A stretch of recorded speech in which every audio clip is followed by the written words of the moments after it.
Warning! The Stone Age Gamer podcast includes a lot of bad language. Cover your motherfucking ears.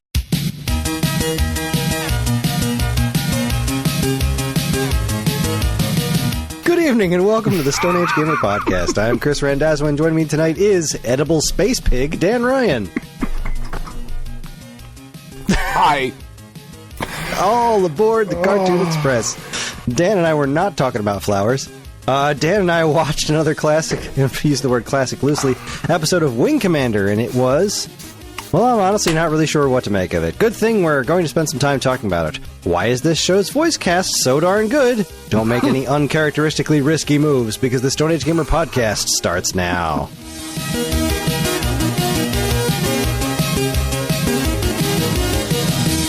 Hi everyone, this is episode 612. It is the week of April 3rd, 2026, and welcome. For anyone new here, this is the official podcast of StoneAgeGamer.com. Dan and I talk every week about what's happening in the world of video games from a retro gamer's perspective, as well as whatever the hell else is going on in our lives. Speaking of which, alright, let me start with a win. For anyone new here, yes, it's always like this. Yes, we're always like this. This is just what it is. I was out and about. John needed new shoes, and it was like he needed new shoes, as in the shoes no longer functioned. So that's why I'm late to the show tonight, because I had to go out and get John new shoes, and it was a bit of an ordeal. And then I had to come home and make John dinner. And I had some. This has been a week of victories as far as John and food goes. Yeah, love that. Last week. Yeah, I'm sorry. The basement's a mess. That's why the door's open and covering up Bubsy. I'm very sorry, Bubsy. I apologize, but you're going to have to look at X-Men for the evening, because there's just a bunch of boxes behind that door. It is.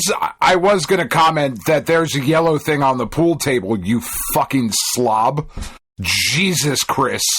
I can actually talk about this. This is the Labo VR headset. Put it back. And this is the dumb old school thing. We ordered these because I wanted to see how this worked with the Virtual Boy stuff. This is not comfortable, like, at all. So it comes with these little pads that you put on this part to make it comfortable, because it presses against your face, and it's not really meant to without your hands. This gets really uncomfortable really quick. This does not fit the Virtual Boy accessory, because it has to use these little bits here on the side, these little plastic bits that the Labo VR has, and they're different on the actual Virtual Boy. So that is what that yellow on camera was, and now it's off camera, and now you're okay, except for that little bit of a 32X box over there, but you know you're going to have to deal. Also disgusting. I mean, look at how immaculately clean my space is. And where's my space? Anyway, hi, Tom, wherever you are. So, so last week, John had, if anybody's new to the show, my son John has had problems with food for his entire life. And he had another meeting with his nutritionist last week, and it didn't go great. He wasn't down. Like, he's pretty underweight. He didn't lose any weight, but he also hadn't gained anything. Like, impressively, he weighed exactly the same to the ounce, which is kind of wild. That is wild. As he did, that's very efficient. Yeah, well, I think it was about 2 months ago that we had the last nutritionist visit, and we had been trying a few things, and after that one, I decided it was time for me to take it into my own hands. I said, all right, I'm done doing this way. We've been trying to do things a certain way for a long time, and now I'm going to take over on this. I'm going to give this a try and see what I can do. And as a learned medical professional, that is, I think it's about time. No, I'm just fucking with you. Exactly. Well, here's the thing. I had the same issues as John. Like, I had the same kind of food issues as him, and so I tried to do things my way, and I wasn't hard on him. I wasn't like shoving food down his throat or anything, but I was like, look, this is what you got to do.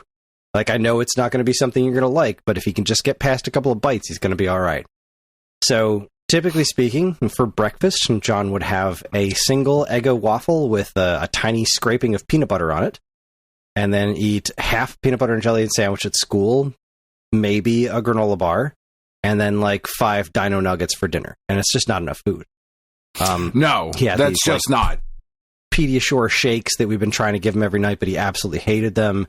Yeah. So they're very changed chalky. things up. I mean, to be honest, like, I don't know if you've ever had them, but they're not good. No. We have the powder and we make them ourselves. So I was like, we can make this whatever the hell we want. So I've switched things up, and he's been doing the shake in the mornings now with his breakfast. And he has been cooking his own scrambled eggs every day this week. So he's had 2 scrambled eggs with cheese and spinach and the whole protein shake, the whole Pediasure shake. And he's been eating 2 granola bars and his half a sandwich at school, and then nuts and goldfish crackers and like protein French toast sticks or whatever, or a biscuit for his snack, and then eating a proper dinner. And tonight we had quesadillas because it was just the 2 of us. And usually his quesadilla is like we can hide some spinach in it, but it's just cheese and 2 tortillas. But tonight I threw bacon, which was another thing that he started eating for the first time this week. I threw bacon at him for his breakfast, and he was like, yeah, okay. Like he had a piece and like made a funny face, and they said, okay, you have 10 minutes to eat the rest of your breakfast. And he just ate the rest of it like it didn't even matter. And then I put black beans in it too. That was a huge win, because like I put on an episode of Family Guy, and we just watched that, and he wasn't paying attention, and he just ate it. He just ate the whole thing. That's awesome. So beans are like, if you have like food issues, like texture issues and whatnot, beans are hard, man. Like, yeah, and beans, rice, that sort of thing. It's difficult. Don't tell me twice. It took me till I wouldn't eat rice until I was in my 20s. So, like, we'll see if we can get there with him and rice eventually. But yeah, I was very, very proud of myself for kicking ass on him and food this week, and I'm so proud of him. Like, as proud as I am of me, I'm 10 times more proud of him because he's doing it. He's putting in the work. He's doing great. He is not doing great in math, but he's in high ability math, and he shouldn't be. Like, he hates math. He's not great at it. Because it's stupid. And his grades have been getting worse and worse. And, you know, we're finally at the point where the teacher contact is like, look, I don't think you should be here. Like, obviously it's your choice, but he'd probably be better going down to mode. And I'm like, dude, you've been on like expert level math for years now, and you hate it, and you're not great at it, and you don't want to do it. So why down do to it? normal mode? Yeah, why do it? Why are you torturing yourself with this? So he agreed to that today. So he's going to start proper math on Monday, or normal math, and it's going to be covering stuff that he's already learned, but like, you know, he'll probably learn it better. Well, and also that's a nice way to like build the confidence with it of like, you know, I don't like doing this, but but this one I can do because I've already done it. So I feel like I have a leg up, and you can kind of build that confidence in, and then maybe you do like it a little bit. I mean, you shouldn't, because it's really math and it's terrible. He has such low confidence when it comes to like, you know, math and school in general, but he is good at certain things. The rest of his grades are just fine. B's and A's and everything else. It's just math that's crushing him. And that's not going to be a problem anymore. So feeling really good about that situation. I'm very, awesome. Very proud of him for doing the eating. I'm so happy that tonight worked out, because he didn't seem like he was in the mood, but throwing on that cartoon just made him not think about it. And then when I went upstairs to reheat his food after we did our little talking flower unboxing, I asked how it was. He was like, yeah, it's fine. Like, that's good enough for me. Take that. It's real food. It's fine is good. I'll take it. The quesadilla with spinach, and beans, cheese, beans, and bacon. Like, yes. Hey, man, whatever. Whatever it takes. We are just now getting Penny to the point where she will eat rice like regularly, because we tricked her, because she loves seafood, right? Like, seafood is just her jam. Amazing. And obviously seafood is fucking like prohibitively expensive everywhere you go to make it, and Tiff doesn't like it, so we don't have it very often at the house. But it was like, all right, dude, it's not seafood, but it's not seafood. But like, I can buy you sushi, and it's seafood, and like, we'll get all the different types of sushi you could possibly want, and like some sashimi and shit like that. But you got to get over the rice thing, man, because like, it's sushi. It's fucking that it's named after the rice. You got to have the rice, and that like that was sushi's named after the rice. Yeah, it's sushi rice. That's what it. And then you put the shit on it. Huh. I didn't know there was a different kind of rice. Well, no, it's not. It's like I believe, and I could be fucking completely making this up, but I believe it is like the preparation of the rice that makes it sushi rice, and the rolls like. I believe technically you can throw whatever. Maybe I'm wrong. I don't know. I might be making that shit up. Beats me. Yeah, but that was like, that's how we tricked her, like, through her love of seafood. Because, like, this motherfucker eats sardines for breakfast before she goes. Yeah, I know. She's fucking wild. She's all in. And I'm like, dude, you're about to go to school and talk to people with, like, a fucking sardine mouth. And that's... Whatever. I'm an enabler, Chris. You know me. It's unacceptable. Classic enabling son of a bitch. Move my camera down a little bit here. Yeah. Move it past this drive. Can I tell you this stupid story? No. I know we got to get to the Cartoon Express. Oh. So what I'm holding in my hand right here is one of these things that you put a micro SD card in, right? You put a micro SD card into the thingy thing, and then that turns it into a USB situation, right? Yeah. I have a couple of these here at home. I was hosting trivia this week, and I went out. I had to print my own answer sheets this time around because Jim couldn't get them for me. So I went to Staples to Jim. Yeah. And I went out to Staples with a micro SD card with the template on it. And I get there, and they look at me like I have 6 heads. I'm like, what is that? Like, it's a micro SD card. And they bring another guy over, and he's like, we can't read these. You're Staples. What do you mean what computers are you using that can't read a micro SD card in 2026? What are we doing here? It's like, no, it's got to be USB. You got to have like a flash drive or something with USB on. I'm like, you sell those here, do you not? And he had no idea what I was talking about. So I was like, all right, fine. I'll be back. Even if you did sell it here, I'm not giving you any more money. You should have one behind the counter so that you can do this. Because you have whatever. I walk down the street, I walk over to Best Buy, and I spend $15 on this goddamn little brick. And then I walk back over, and I show them. I was like, oh, you got it. You came back with a flash drive? I was like, no, I came back with an adapter. No. Like, what are you talking about? Like, you put the card in the adapter, and then he had no idea what I was talking about. Like, this was a completely new scenario to him, that you could put a SD card and a micro SD card and an adapter and put in a USB. And he worked at Staples. Like, the place they sell these things, in the copy center. Holy shit, dude. You've seen all of Parks and Rec, and you've seen the episode where Ron, it's the Halloween episode, and he goes to the hardware store because Anne's I know apartment, more than you. Yeah, I know more than you. I feel that all the fucking time when I go places. Like, hi, can I help you? I know more than you. Don't fucking talk to me. Don't. Just do. Can I come back there and do the thing? I promise it will be easier for all of us if I just walk behind the counter and do the fucking thing, man. Like, there are several scenarios where I don't expect to know more. That's the real thing. Like, I shouldn't know more. No. When it comes to just reading information off of an SD card. But I digress. We have a lot to talk about, and it's already late. We actually don't have a lot to talk about, thank God. I don't know. No. I actually didn't do enough prep work because I ran out of time today.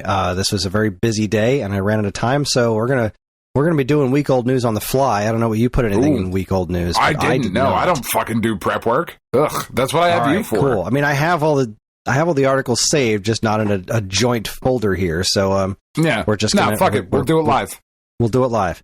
Fantastic. But in the meantime, choo choo, motherfuckers! It's time to board the SAG Cartoon Express. So what this is for anybody new here and still listening to us for whatever goddamn reason. Because we're fucking great. He hasn't said anything yet.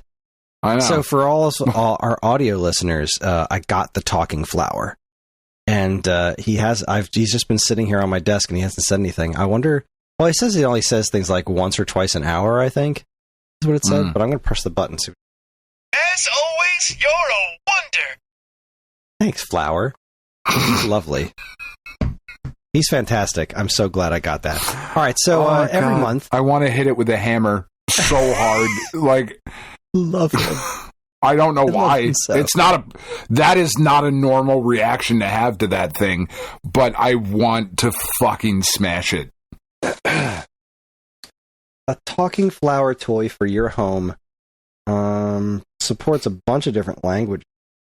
A talking flower toy for your pants. And randomly talks freely and randomly throughout the daytime. He'll also say something when you press the talk button. But he doesn't say how often he'll talk. Music mode. If you press the button for 2 or more seconds while in mute mode, Talking Flower will play music. I wonder what. All right, press and hold the button for 2 seconds to switch to mute mode.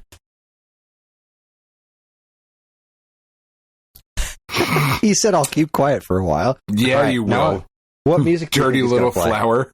Sorry. What music do you think he's going to play? It's fine. Wonder!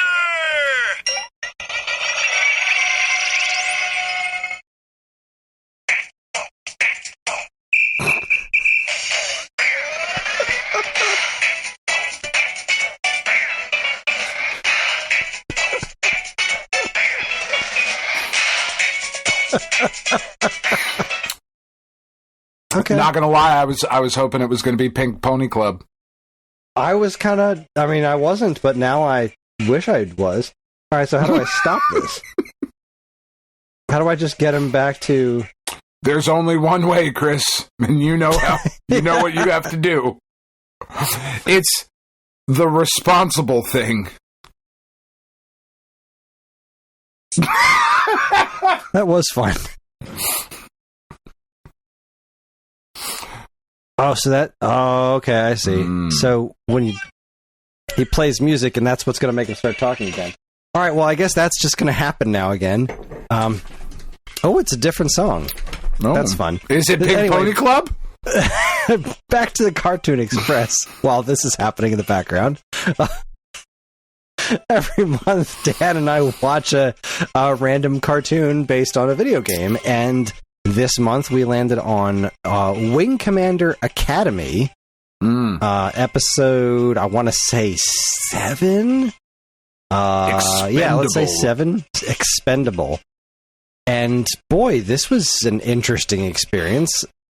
Like, and I mean that literally, not like, I'm not saying this was interesting like that episode of Donkey Kong Country where it's like, what the hell was that? This was... No. I didn't really expect this. So let's see, Wing Commander Academy. That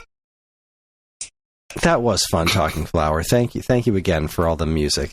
Episode 7, Expendable, originally aired Saturday, November 9th, 1996. The official description is, when Maverick and Payback's exploratory mission goes wrong, they must keep it together to escape the Kilrathi space and make it back to Tiger's Claw alive. Stars Mark Hamill, Tom Wilson, Malcolm McDowell, Dana Delaney, Laurie Hendler, Kevin Scone, and Pat Fraley. I mean, it is a hell of a cast for just the most thoroughly average cartoon that... So while we were watching it, Tiff and I watched it before we came down here to record, and it was like, man, this is just fine. But it was also, again, I mean, it definitely it's was not just good, fine. But structurally speaking, it seemed like it was like a part of a movie, because there wasn't like some sort of cockamamie plot or something. It was just a bunch of dogfights in space. Yeah. With a character named Payback who, fucking shocker, had a revenge plot in her backstory. I mean, boy, guys, way to fucking bury the lead on that one. Way to show, not tell your audience. I'm curious, is this character in the game? Or is this just a character from the show? So, like, I think we talked about this the last time we watched Wing Commander, but I have never played Wing Commander. I know fuck all about the Wing Commander game series. I know that it is a series, and I know that there is full motion video in all parts of them, and we've just tapped out my Wing Commander knowledge. All right, so she is just from the show. So I don't have a lot of Wing Commander knowledge. I did play... Mm-hmm. I played a decent amount, not a ton, of the first Wing Commander because it was one of the games I got with the first PC our family got. And I played a decent amount of it. I never really got very far, and I don't know any of the lore. But I'm curious about, I want to look up Mark Hamill's. So he is Maverick in this. Okay. And Mark Hamill was also, I know Mark Hamill was in the games. Right. So that's what I want to know. Is he playing the same character? That's a good question. All right. So we need to look at his full list here because, man, you want to talk about somebody who does a lot of voices. Holy cats. Yeah. Wing Commander. All right. So Wing Commander, no. And the movie Wing Commander with what's his name? He played Merlin. Don't know what that's about. Wing Commander Prophecy video game. He was Maverick. Okay.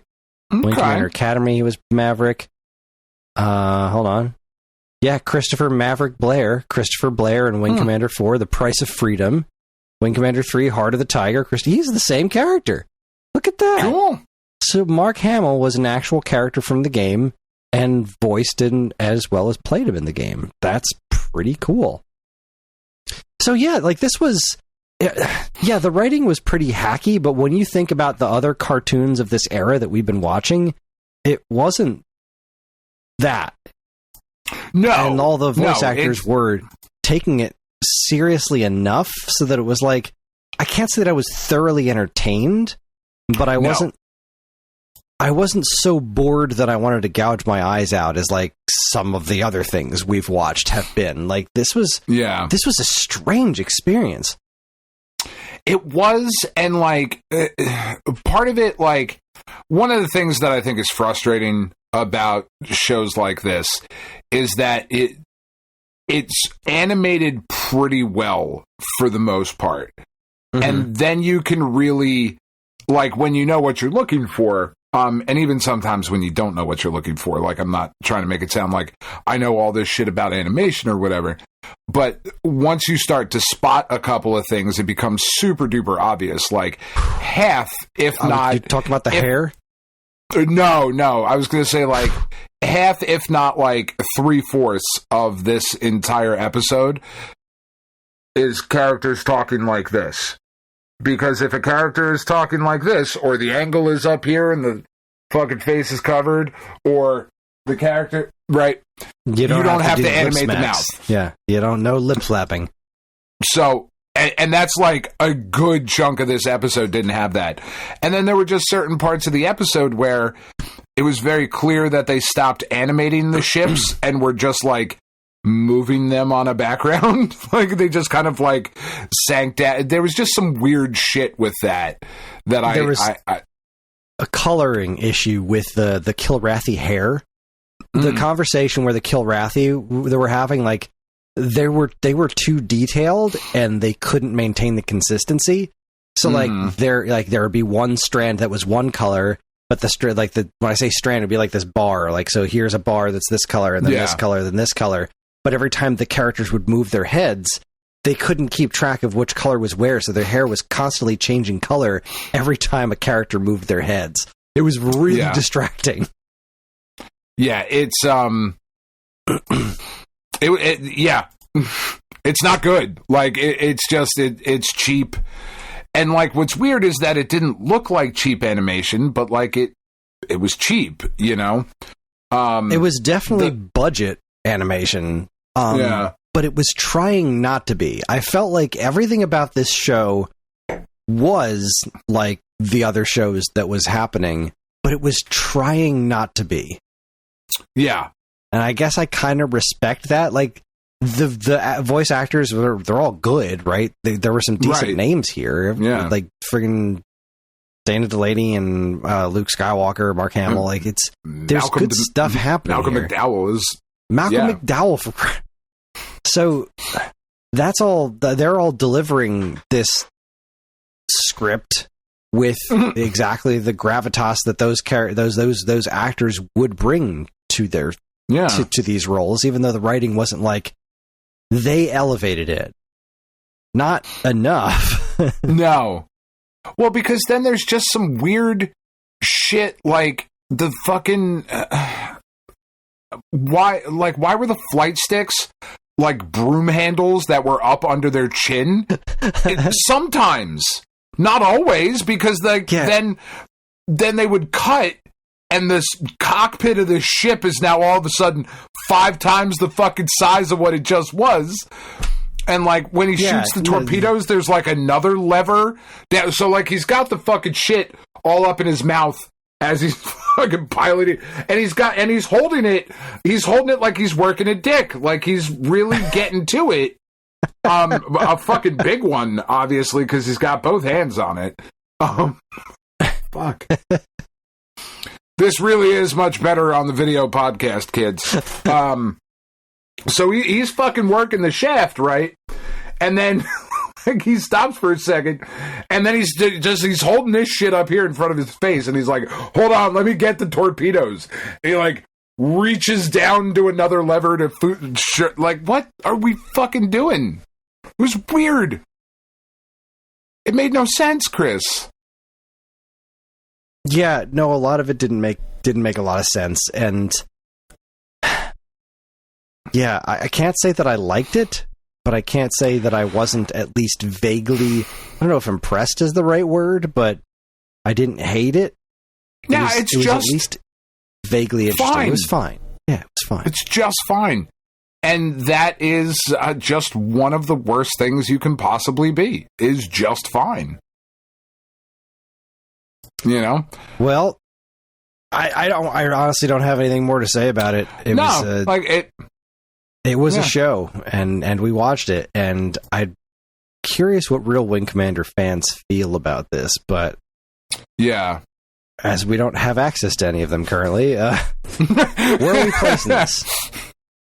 Is this better than Campus Commandos? I mean, objectively, I think it is, but I don't think I enjoyed it more.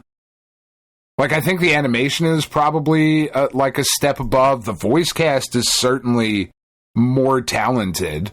The plot made as much sense, if as little sense, as Campus Commandos. I think it has to go above Campus Commandos. I guess the real question is, was the entirety of this episode better than that one joke in Super Mario World Rock TV? Vanilla Ice Age?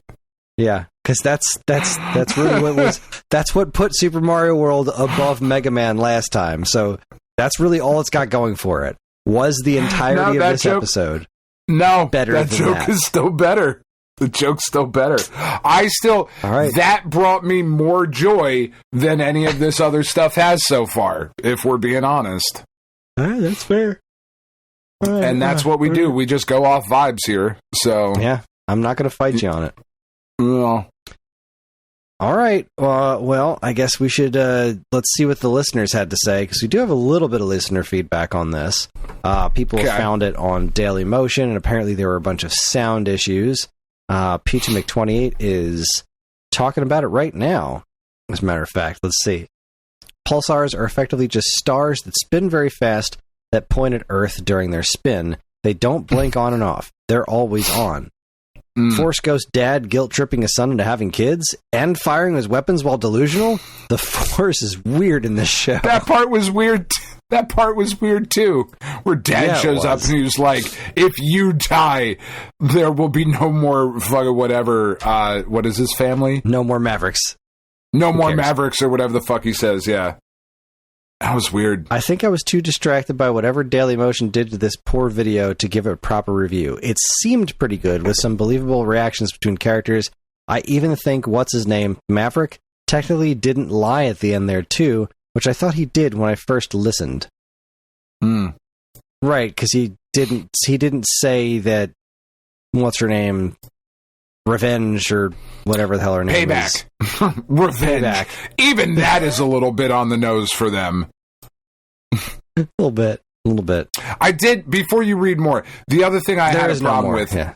Oh, okay. Fair. Before they, like, the opening shot of them, like, going through this, like, star gate, whatever the fuck thing it was, took, like, no time at all. It was just like, boom, we're through it. Awesome. And we're on to the next part of the episode. And then as they're coming back, their systems are damaged all of a sudden. Even though they weren't damaged when he was flying it before, now they're damaged and there's fucking sparks and shit floating out of it. And they're running out of hours. It takes 4 hours to go back through this thing. And they're like, oh, the air's getting real bad. I know. Let me tell you my entire backstory now so I can continue to use up any of the good air that we have in here. It's like, bitch, shut the fuck up. What is wrong with you? This is the time for conversation when there's Maverick, no air. Stop fucking talking. Like, she's got to say her backstory. We get it. Like, her name's Payback. What could possibly be going on? We need an explanation here. They didn't give it to us at all. But Maverick, we fucking know who you are. Shut the fuck up. Fantastic. And then he immediately dies. All right. Well, yeah, not much in feedback for Wing Commander. So let's find out what's next. What is next on the wheel? All right, I got to record the screen here so that we can see it. All right, ready? I'm gonna click to spin. Here we go. What show is next? All right, I'm clicking to spin and it's not clicking. Oh, because I didn't press that button. There we go. All right, here we go. God damn it, Kris. Hey, what's it going to be? What's it going to be? Where are you going to land? Oh, no. Earthworm Jim. All right, Earthworm Jim. Let's find out what episode of Earthworm Jim we'll be watching today. I can stop that recording now. I'm not have to record the screen anymore. Stop screen recording. Let's go to the old Plex, boot up Earthworm Jim, and see Earthworm where James. we land. Earthworm James. Let's see, which one did we watch before? That was our number one. Evil in Love was our winner of last year, 2025. It was so we pretty can't good. watch that one again. Yeah, it was pretty solid. All right, Earthworm Jim show and shuffle.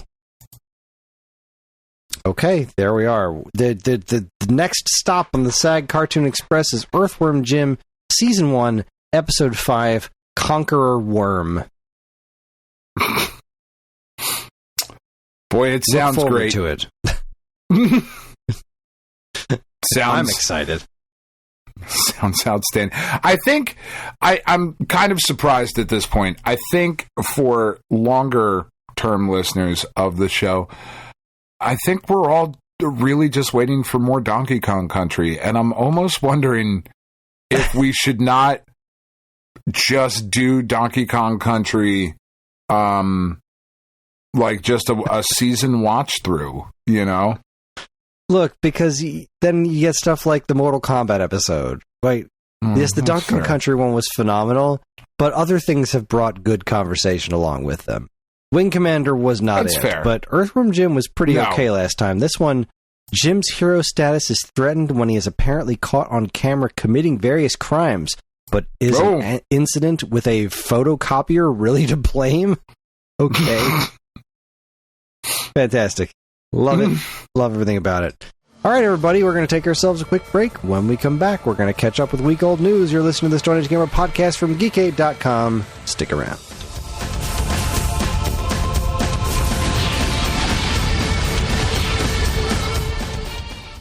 Hey, Hey, I'm Ryan. And I'm Andy.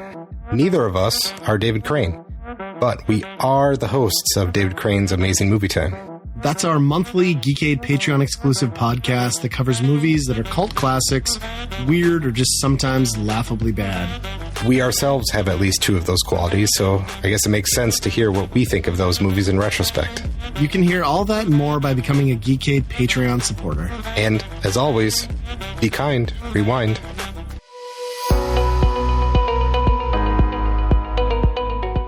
Hi everyone, Kris here. Podcast listening is free, but podcast creation is not. That's why the Geekade Patreon exists.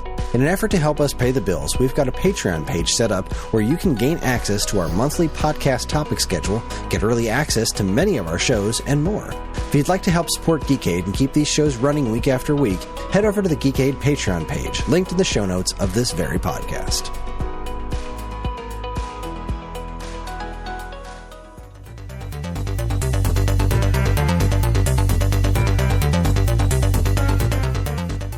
All right, everybody, we're back.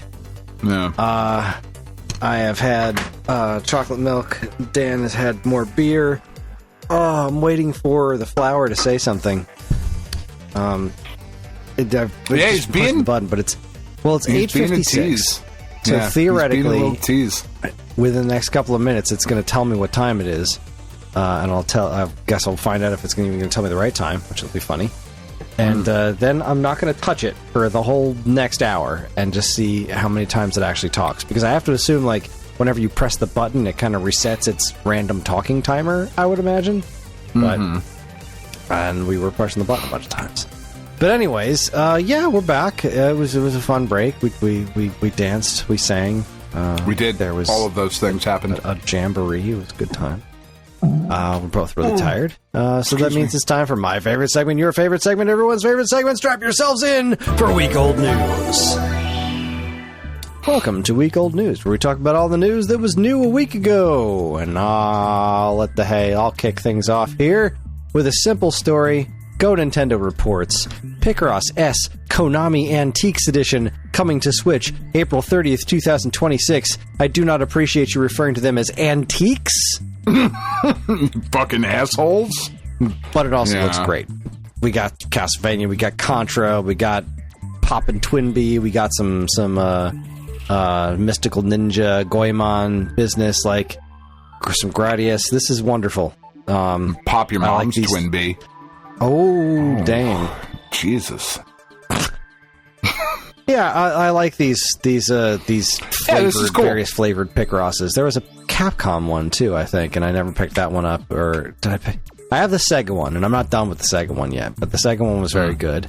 There was a Namco one that I passed on because it's really a lot of Namco stuff I don't know or care about, like a bunch of their old Japanese arcade games that don't really. Oh my goodness, Biomiracle, the weird NES baby game, is in this Picross Konami Antiques thing. Holy crap! Good God, that's amazing. Yeah, I want more of it. That's it. That's the whole story. Well, I have an equally positive story. PlayStation blog reports that. Fuck! I mean, dude. New price changes for PS5, PS5 Pro, and PlayStation Portal remote player effective starting April 2nd. 2026, with continued pressures in the global economic landscape. We've made the decision to increase, because fuck me running, the prices of PS5, PS5 Pro, and PlayStation Portal remote player globally. We know that price changes impact our community, and after careful evaluation, we decided we didn't give a fuck, and we're doing it anyway. It's weird that they just came out and said that. So the updated recommended retail prices starting on April 2nd of this year. The PlayStation 5 with the disc will now cost $650. The PlayStation 5 Digital Edition will now cost $600. And the PS5 Pro, gird your loins, folks. This is a rough one. Will now, without lube, cost $900 fucking dollars. PlayStation Portal remote player is going up to $250. And, I mean, fuck, dude, like, holy shit. This is not how this is supposed to go. It's supposed to be getting cheaper. Fuck.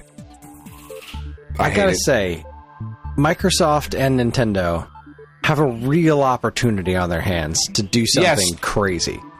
Which is also raise their prices, because that is what is going to happen. I mean, Microsoft already raised them. Yeah, Microsoft already raised them. I think that Nintendo is going to hold the line on the Switch to itself, and they're trying to make it up with accessories and amiibo prices and whatnot. I think that's what they're going to stick with. But hear me out. Either Microsoft or Nintendo has a huge opportunity right now to basically do what Sony did at E3 when the Saturn price came out. Mm-hmm. They were just like, you know, the PlayStation price and walk off stage. One of them could just be like, you know what? For the next year, we're dropping the prices on everything. Capping our game prices at $60. The accessories are what they are, and our systems are going to be affordable for 1 year. Like, you don't even have to make it a permanent thing. Just be like, for the next 365 days, the Switch 2 is $400. The Switch 1 is $200 or something like that. That's... Can you imagine the goodwill? No, not anymore. I can't, honestly. Well, no, it never happened. I'm not saying could you imagine realistically them doing that. I'm just saying could you imagine the goodwill that a move like that would buy?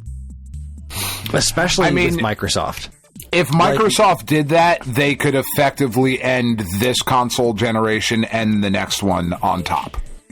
That's their NFL 2K moment right there. Like, it could be, yeah. If they were just like, you know what, we're gonna eat this, we're gonna eat shit salad right now, but we're gonna earn so much goodwill from everybody.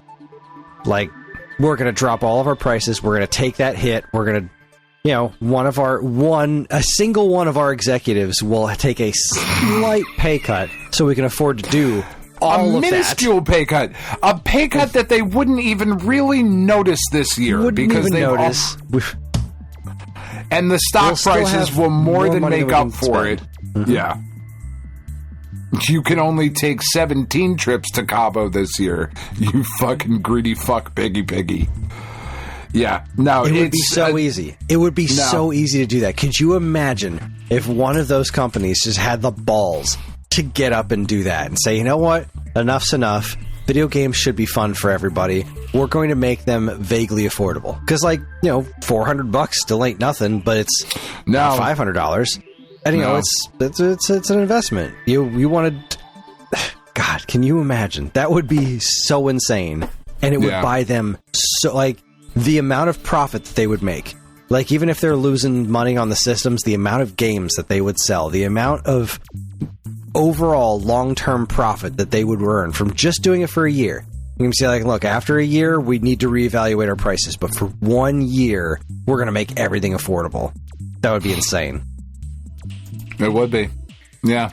Never going to happen. I would love... $900 god-fucking dollars. $900.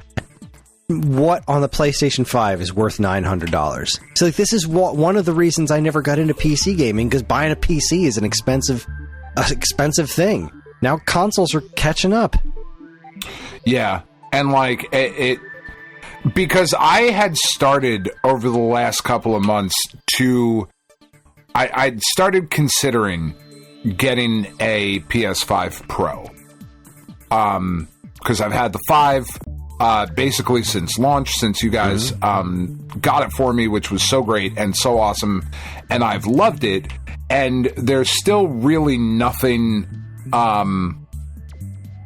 that necessitates a PS5 Pro, but I feel like we're about to start getting those games that really are going to benefit from it. Like some of the new frame generation stuff, whatever the fucking PSSR 2 that just hit like a couple weeks ago.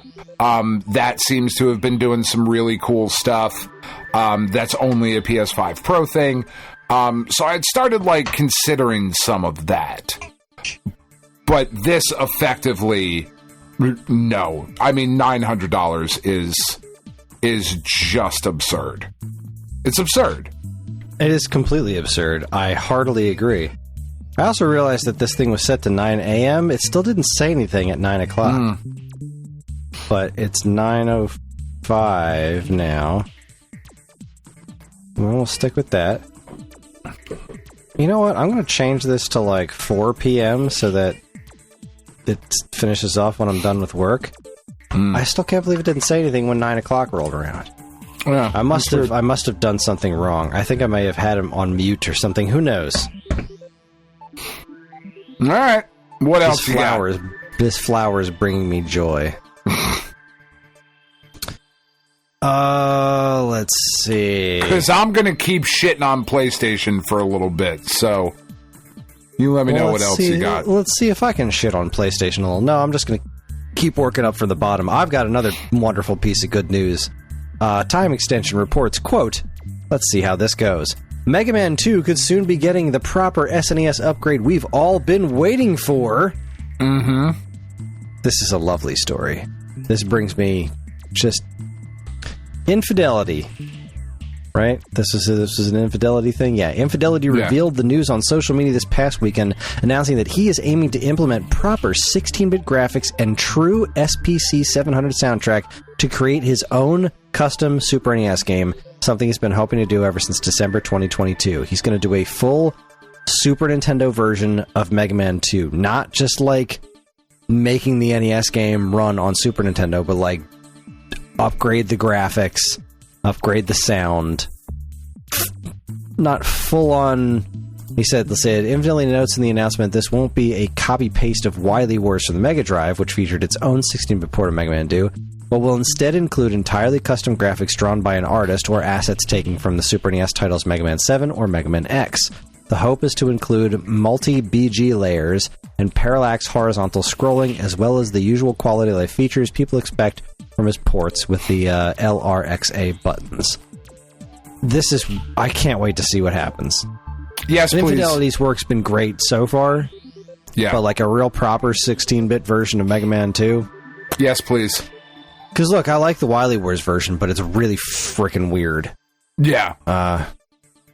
Could be better. It just feels weird. Yeah. It feels weird. It is weird. All the speeds are wrong. It's very clever. It's very interesting, but sure, it's not quite Mega Man 2. No. All right, let me continue shitting on PlayStation. Push Square reports that PS5's dynamic pricing debacle appears to extend to the U.S. now. Sony's controversial new dynamic pricing appears to have rolled out in the United States. Deals account Cheap Ass Gamer notes that acclaimed platformer Astrobot is one such game struck by the variable pricing, as it shows $39.59 for some users and $26.99 for other users. And to what this user says is go fuck directly off. This had been happening in other territories a few weeks ago, and it just is exactly what it says. It's dynamic pricing. We had talked about this, like a month ago or 2 months ago, where certain fast food restaurants were charging different prices at dinner time than they were at, like, not only at lunchtime, but like at 2:30 your burger's this much, and at 3:30 it's this much. And I fuck all the way off with this shit. Fuck you. No. Absolutely fucking not. Absolutely fucking not. This is insanity. This is absolute fuck. This is the thing that will push me back to a physical only customer. You know what I mean? Like that. No. This is just unacceptable. Codswallop. What the fuck? Like, what the absolute fuck are we doing? Like, and you're going to get a different price on a game than I'm going to get? on a game because our algorithms are fucking like not. No. I can't even fully articulate why fuck you, but fuck all the way off. It's again, the price of the new PS5 Pro at $900 is absurd. This is also fucking absurd. Shit costs what it costs. You don't need to be such a greedy fucking cunt. You don't have to do that. You don't. And I really want to know the defense of this practice, because there actually isn't one. But like, this is just like when they would tell you, like, you don't talk to your coworkers about pay. Yeah, that's because they don't want your bosses don't want the people working there to know that some people get paid more to do the same job. Like, nope, not fond of this. No. Because, and ultimately, like, I think, obviously, the big problem that all of us should have with this is that if, as consumers, we go, fuck, I mean, what are you going to do? This really opens the floodgates to just, there just is no end to the manipulation of this shit. There just isn't. You know what I mean? And it's just not okay. Yeah, I am really not fond of that at all. No. Moving right along, Go Nintendo reports that Bloomberg reports Nintendo to cut Switch 2 production by 30% this quarter after slower than expected holiday season sales.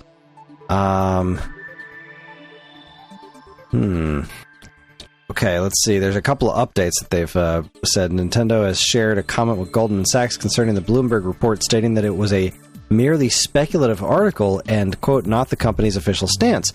Furthermore, Nintendo said that its position remains not to comment on speculative articles. Okay, so I'll just go ahead and backpedal there, because apparently it's not factual. But it seems that I think that the gist of it was that Nintendo was hedging its bets a little bit and slow. Yeah. The system is breaking sales records, but also not selling as well or something. I don't know. I was just talking to It's a weird Mike story. Yeah, it's a weird story. And I was just talking to Mike and Rauchi about how, like, there's not... during the Switch generation, there was always, like, something else to look forward to. Like, there's another big thing coming around the corner, like, pretty much all the time. Yeah. We don't really have much of anything going on the Switch right now. We haven't... No. There's some rumors going on about the next Nintendo Direct isn't going to happen until June. And even when it does, like, there's going to be some cool-ass shit there, but they're all rumors, so I don't really trust any of that. So... Well, and the cool shit that's come out for Switch 2 is not stuff for you or me or our generation, really. Like, Pokemon Pokopia came out. That's a huge fucking deal. It's selling incredibly well. It's super, super popular. Like, if you look at engagement numbers and fucking YouTube videos and TikTok shit and all of the shit that matters. What's that? Don't read the Discord. Well, yeah. But, I mean, if you look... The Discord that are not fond of that game. But, yeah, I agree with you. But we're not the ones that matter for that. Like, the YouTube numbers and the Twitch numbers and all of that shit. That's where that stuff actually matters. You know? And Pokopia is apparently selling systems, which is great. Yeah. I love that. And then you've got Tomodochi Life coming out. Also not for us. But that's also not a Switch 2 game. That's a Switch game. That's not going to sell Switch 2s. It's a Switch game. Sure. So, and again, that's cool. I hope it does well. The 3DS one did well. The 3DS one didn't, set the world on fire, as far as I know. Like, it did very well in Japan, but it didn't... It's my understanding it didn't take off as well in North America. I'm hoping that it does well here in the States, but I still think it's only going to be a pretty niche thing. Although I do have a pretty fun story about that one coming up later. the thing about Pokopia is that it is, it's doing well. It's doing better than expected, I think, because it is a Pokemon spin-off. Right. But again, like, what was before that? Like, Metroid? And Metroid didn't move the needle at all because it was neat, but again, it was a Switch 1 game and a Switch 2 edition. We had Mario Tennis Fever. That was, again, it was fine. It was a good, solid Mario Tennis game, but that's not the big thing. You know, I didn't even realize that came out. I thought we were still waiting for it to come out. It kind of came and went. We had Mario Kart Donkey Kong Bonanza. And like Mario Kart is Switch fine. 2 editions. It is not Mario Kart 8. Like, it's not. I would call it more than fine. I think it was fantastic. I'm not saying the quality of the game. I'm saying the impact of the game is not Mario Kart 8. Right. I would agree. Yeah, I think Mario Kart 8 is one of those. I think Mario Kart 8 is that's a different animal entirely. Mario Kart 8 is like. I don't think anyone's going to be able to replicate that, even with a Mario Kart game. But I don't know. We'll see what the future of Mario Kart World holds. But generally speaking, the system launched. We had 2 big games. It's now been a year. What were the other big Nintendo games on Switch 2? It's been Switch 2 editions of Switch 1 games, like Super Mario Brothers Wonder, Nintendo Switch 2 edition, plus Meet Up in Bellabel Park. It's a whole fucking sentence. And like, this is good stuff. I have some things to say about that when we get to the checkpoint, but like, they're positioning it like it's a system seller. Mario Galaxy 1 and 2 is like, this is our big thing. Like, it's 2 Wii games, and they're some of the best Wii games ever, but you already re-released one of them like 2 years ago. What are we doing? Where are all the games? And I have some thoughts about that. I was talking to Rauchi earlier about how it's possible. I've got a couple of different thoughts on this. One is that Nintendo really wants to put a focus on improving third-party relations. And one of the problems that third parties have always had with Nintendo platforms is launching against a Nintendo property. Right. They're always going to get the short end of the stick. Always. So they're like, all right, we've got the sales numbers of the system going. Let's let third parties be the main focus on the platform for a little while and see what happens. That's a possibility. I mean, the other possibility that I keep thinking the Switch, go ahead. The Switch 2 is absolutely the worst way to play multi-platform games if you care about the most optimized performance and the highest fidelity and all of those things. It is inarguable that the Switch 2 is the worst way to do that. I would agree, unless you care about them being handheld. But also, but more importantly, the thing that made that an interesting prospect is that you get those games and the Nintendo stuff. Right. I'm not saying that this was a good plan. I'm saying that this is a thought that has occurred to me that, like, well, it's possible that this is what they're doing to put this focus and see how these things do on the Switch 2 versus the other platforms when they're not always going up against some big Mario or Zelda thing. Possible. The other thought that I have, which is a bit more scary, is that Nintendo just hasn't liked anything that they're coming up with. Like, the studios would pitch something and they were like, nah, this ain't it. And then they just send them back to the drawing board, and they haven't actually been able to come up with games that are worth putting out. That's a kind of a scary thought. Again, we'll never know if that's the case or not, but it seems to me like it's at least a possibility. Yeah. I mean, so to your point, I just looked up Metacritic, because I think that's an interesting proposition, right? So the best games, according to the Metascore, on Switch 2. So just go like, I don't know, I'll just read this list a little bit.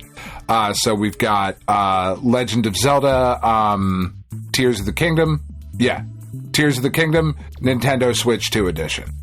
All right, Hades 2, which I think Hades is fucking awesome. I haven't played Hades 2 yet. I'm sure it's great. I can't imagine Hades 2 as a system seller, right? Like, because that plays just as well on my older PC, plays great on the Steam Deck. Like, that's a game you can play anywhere. It's coming to the other systems, whatever. Then we've got the number 3 game, Legend of Zelda Breath of the Wild, Switch 2 edition. Hollow Knight Silksong, okay. Donkey Kong Bonanza, Trails in the Sky, first whatever. I'm not reading all the rest of that shit. The first true third-party game that I think might be considered a system seller is Resident Evil Requiem. That's got a 90 Metascore, right? There's no way that is the best way to play it on Switch 2. But I have still read reports that game is nothing short of miraculous on the Switch 2. Yeah. But, I mean, I'm looking at Pokemon Pokopia, Final Fantasy VII Remake, Split Fiction. Red Dead Redemption 2 is the 11th highest rated game on the according to Metacritic. Red Dead Redemption 2. It's been out for a long fucking time. It's just, I don't know. It's looking at this list, it's weird because, yes, okay, let's say that they want to let third parties shine. But they're not, like, it's been weird. It's just been weird. The Switch 2, the first year has been very strange. It's very strange. Yeah. Anyway. Okay, so this is wild. There have been, published by Nintendo on the Nintendo Switch 2, there have been, let's see, I just need to figure out which ones. So games that launched that had Nintendo Switch 2 editions right out of the gate, like launched on Switch and Switch 2 at the same time. We have had Prime 4 and Pokemon Legends ZA. So there have been 2 games that Nintendo has published that have just been straight up both Switch and with Switch 2 editions out the gate. Right. Everything else, there have been 7 original titles and 7 Switch 2 editions. There's been the same number of Switch 2 editions of Switch 1 games, right? Switch 1, not that old. No. Same number as original titles. And those original titles include shit like Welcome Tour. Which right? Doesn't fucking That's count. Even that bare, like, we've got Donkey Kong Bonanza, phenomenal game, system seller, well worth it. Dragon Loved Drive yeah. came and went. Who cares? Yeah. Kirby Air Riders was neat, and the people that liked it really liked it, but that's always going to be a niche game. Mario Kart World I thought was great. Mario Tennis Fever I've heard is fine. Welcome Tour was garbage. And Pokemon Pokopia, which is supposedly really great. On the other end of the book, you've got Xenoblade Chronicles X Definitive Edition, Super Mario Party Jamboree Nintendo Switch 2 Edition plus Jamboree TV, Super Mario Bros. Wonder Nintendo Switch 2 Edition plus Meetup in Bellabel Park, Legend of Zelda Tears of the Kingdom Switch 2 Edition, Breath of the Wild Switch 2 Edition, Kirby and the Forgotten Land Nintendo Switch 2 Edition plus Star-Crossed Worlds, and Animal Crossing New Horizons Nintendo Switch 2 Edition. And look, that Star-Crossed World DLC was great. That was absolutely worth the purchase to me. I really, really enjoyed that. But that game wasn't that old. Like, what? Yeah. What are we doing? This is the Switch 2. This is the follow-up to the Switch. And notable Switch 2 exclusive games have been Mario Kart, Donkey Kong Bonanza, and now Pokopia. Like, and I don't want to discount Air Riders entirely. So, I mean, but sure, we can throw Air Riders and Mario Tennis, but like those aren't ones that move the needle. Those are great supplementary titles, right? These are fantastic games to be a part of a larger picture. Right. There's a Fire Emblem coming. There's Splatoon Raiders coming. And Pokemon Winds and Waves, but that's not till 2027. What is going on? Where are all the Switch 2 games? Yeah. Like, what's Nintendo doing right now? That's what people buy these platforms for. What are they doing? Because there's very little for me to be excited about right now. That's why I'm in the gaming rut that I'm in. Yeah. It's, I don't I don't really understand it. I don't know where they're at. There's got to be a reason for it. I don't know. There's a lot of questions. They just changed up their pricing scheme, right? With the whole making digital games cheaper than physical ones. But which direction is that going to move? Like, just about to report that Jamatsu reports that Nintendo published Switch 2 games to have separate physical and digital pricing starting in May. Yoshi and the Mysterious Book priced at $59.99 digitally and $69.99 physically. And, like, it's about fuck time. Yeah, it is. Good job. That's the way it always should have been. It really should have been. The question is, what was this game originally going to be? Was it always going to be $59 or was it always going to be $69? Like, did the digital one get cheaper or did the physical one get more expensive? That's the direction I'm curious about. Which way did this really move? That is an interesting question, because this also feels like a wild game to charge $70 for. For the physical, like, I don't know if why it's just for the physical feels one, crazy sure. to me. Because it doesn't seem like it's going to be that meaty of a game. Like, I feel the same way. Like, it just $70 for this feels fucking nuts. Now, like, $70 for Breath of the Wild or Tears of the Kingdom, like, okay, I don't love it, but, like, I sort of get it. You know what I mean? Yeah, because there's so much feels game. Nuts. It just seems like a lot. Like, remember when they did the Mario versus Donkey Kong remake, and that was like $60, and I bought it, but, like, yeah, I didn't play any more of it than I did the Game Boy Advance version. Right. It's like, yeah. Sometimes their pricing just makes big fat question marks appear over my head. But you know what? You can't impose your opinion and value on anybody else.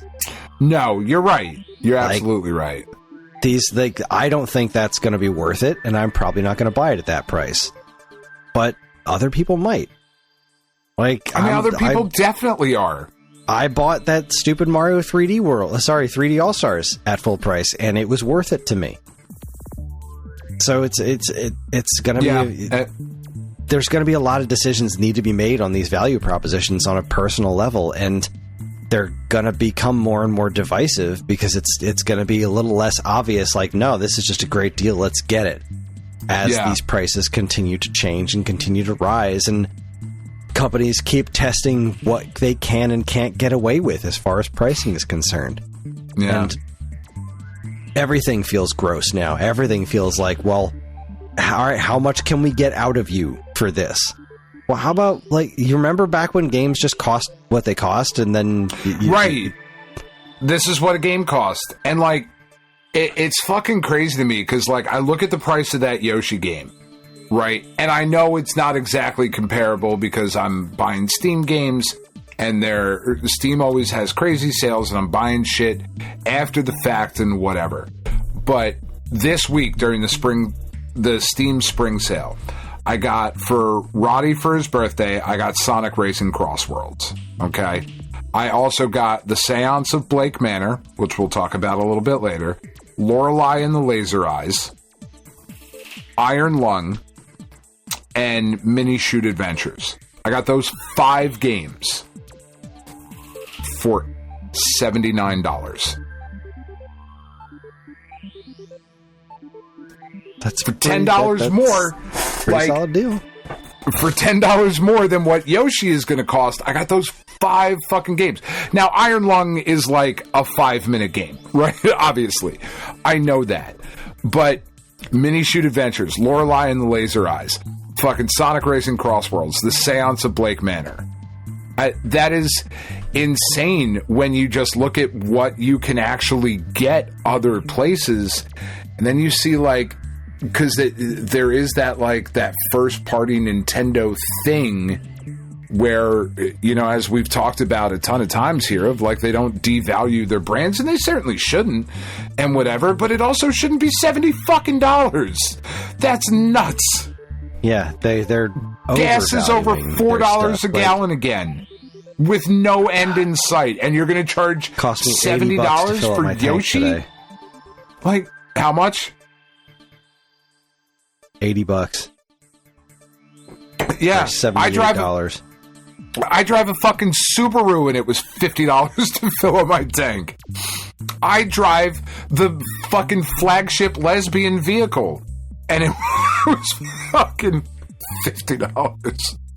I don't know why that matters, but my wife always makes fun of me that I have the flagship of lesbians everywhere, which I'm a proud supporter. You know. Anyway, whose turn is it? Is it your turn? It's my turn. Mine. I'm going to read. Oh, yours? Okay, go.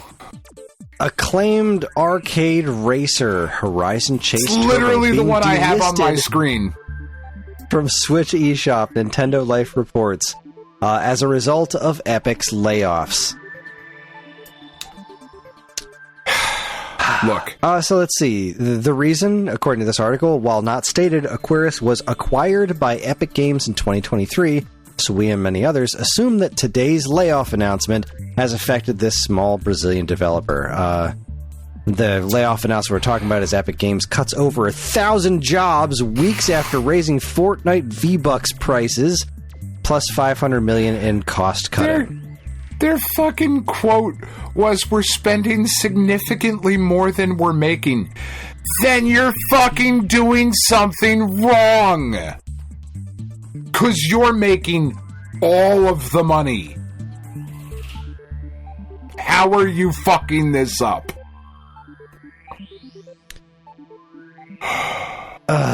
So, yeah. They removed Horizon Chase Turbo.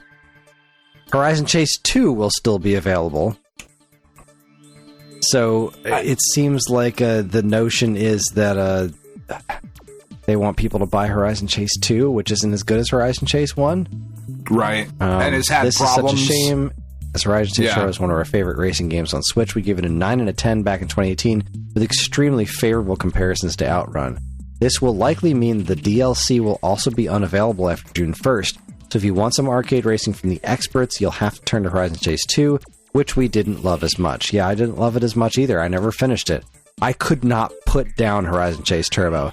And I would definitely like to spend more time with Horizon Chase 2, but the Switch version doesn't run great, and they haven't upgraded to a Switch 2 edition yet, which would be nice if they would give me a Switch 2 upgrade and let me run at 60 FPS. But either way, I just think the first Horizon Chase Turbo was lightning in a bottle. It was perfect. It was a great game. Racing game to me. I adore it. I'm so glad I bought that physical edition. Yeah. And Fortnite's not making money. Like, it is making money. It's just not making enough. Yeah. And that's crazy. But again, it just goes to highlight, like, the you know, and with the dynamic pricing story, like, all of this is really pushing me back towards physical games, you know? And I don't necessarily honestly want to be heading back that way. It is a space issue. Especially if they're going to be more expensive. It's a space issue. It's a convenience issue. John doesn't want physical games. John wants his games digitally because it's just easier. He likes it that way. It is. I just get to, about like, Pokemon Wind and Waves, and how I was talking about, like, it would be pretty cool if both of us got a version and the two of us played it, you know? Like, he'll play one version, I'll play the other, and we can, like, trade notes and trade Pokemon, and it would be a really fun bonding experience with John. Yeah, and, sure, that'd be great. That'll be pretty fucking expensive bonding experience. We'll see where life's at that point in 2027. Yeah. Who the hell knows? We could all be dead by then. Lord willing and the creek don't rise. I mean, you know. But no, I mean, yeah. Because then, on the other hand, you look at things like this, and this was reported by, again, by Jamatsu, but it was everywhere. And again, this just, like, comparing things to Kirby, and I haven't played this game, I also haven't played the Kirby game, but Mouse PI for Hire physical and digital editions announced. The physical editions are due out on July 10th.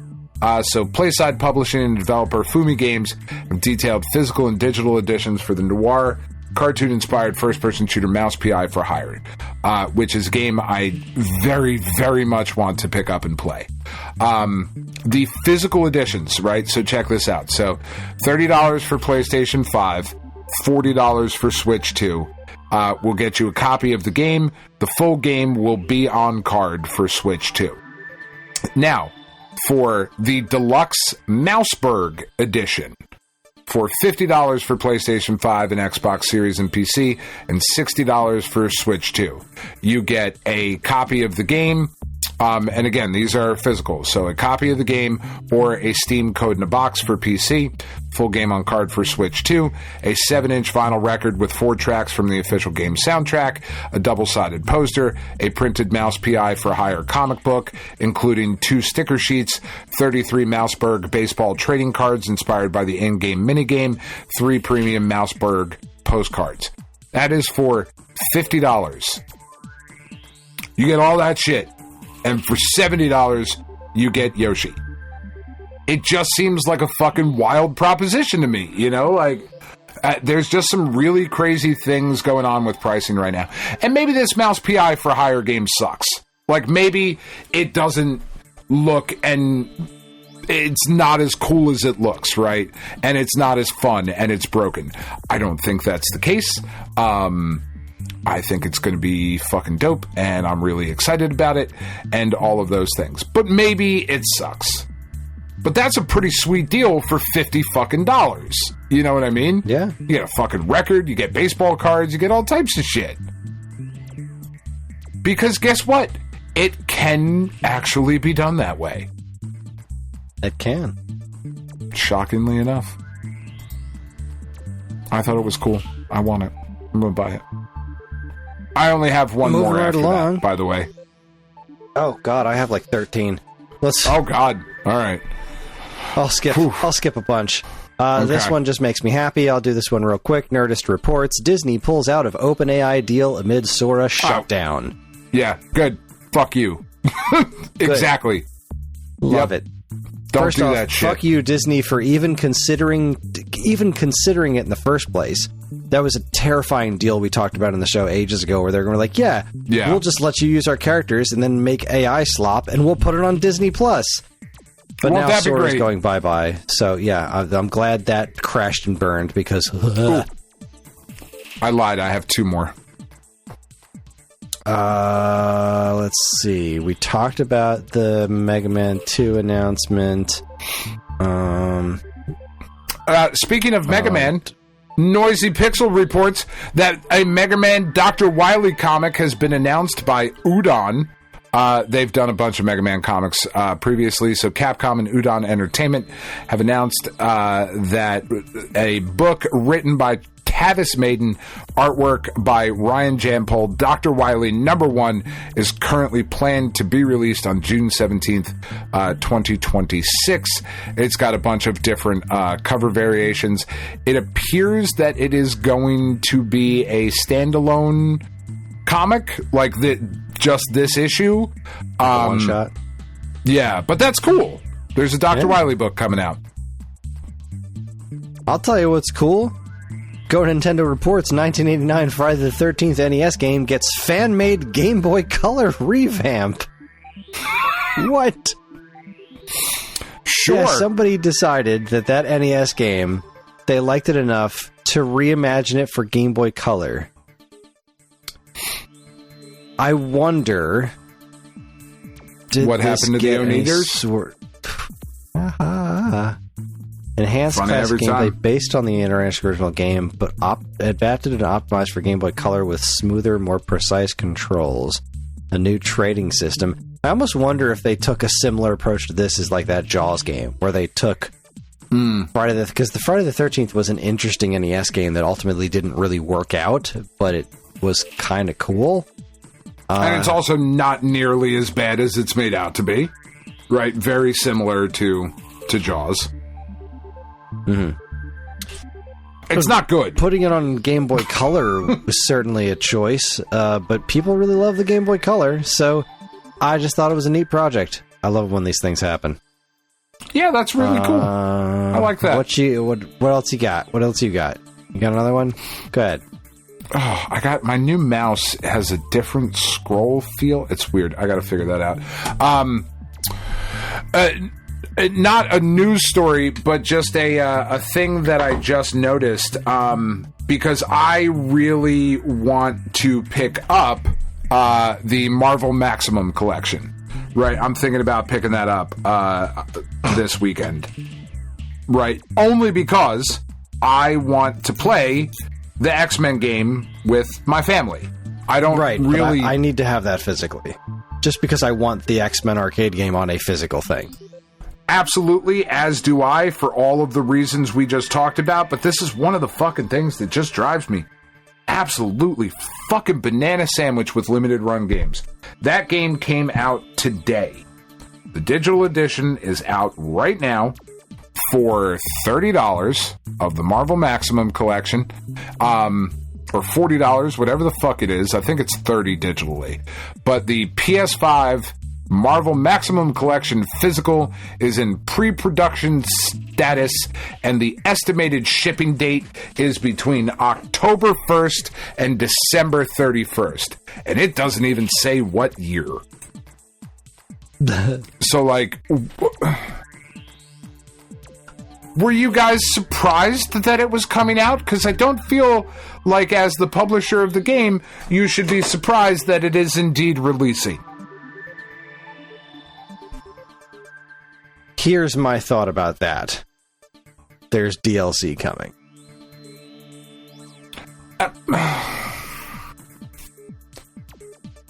With it being that far out, I have to assume... Put it all together.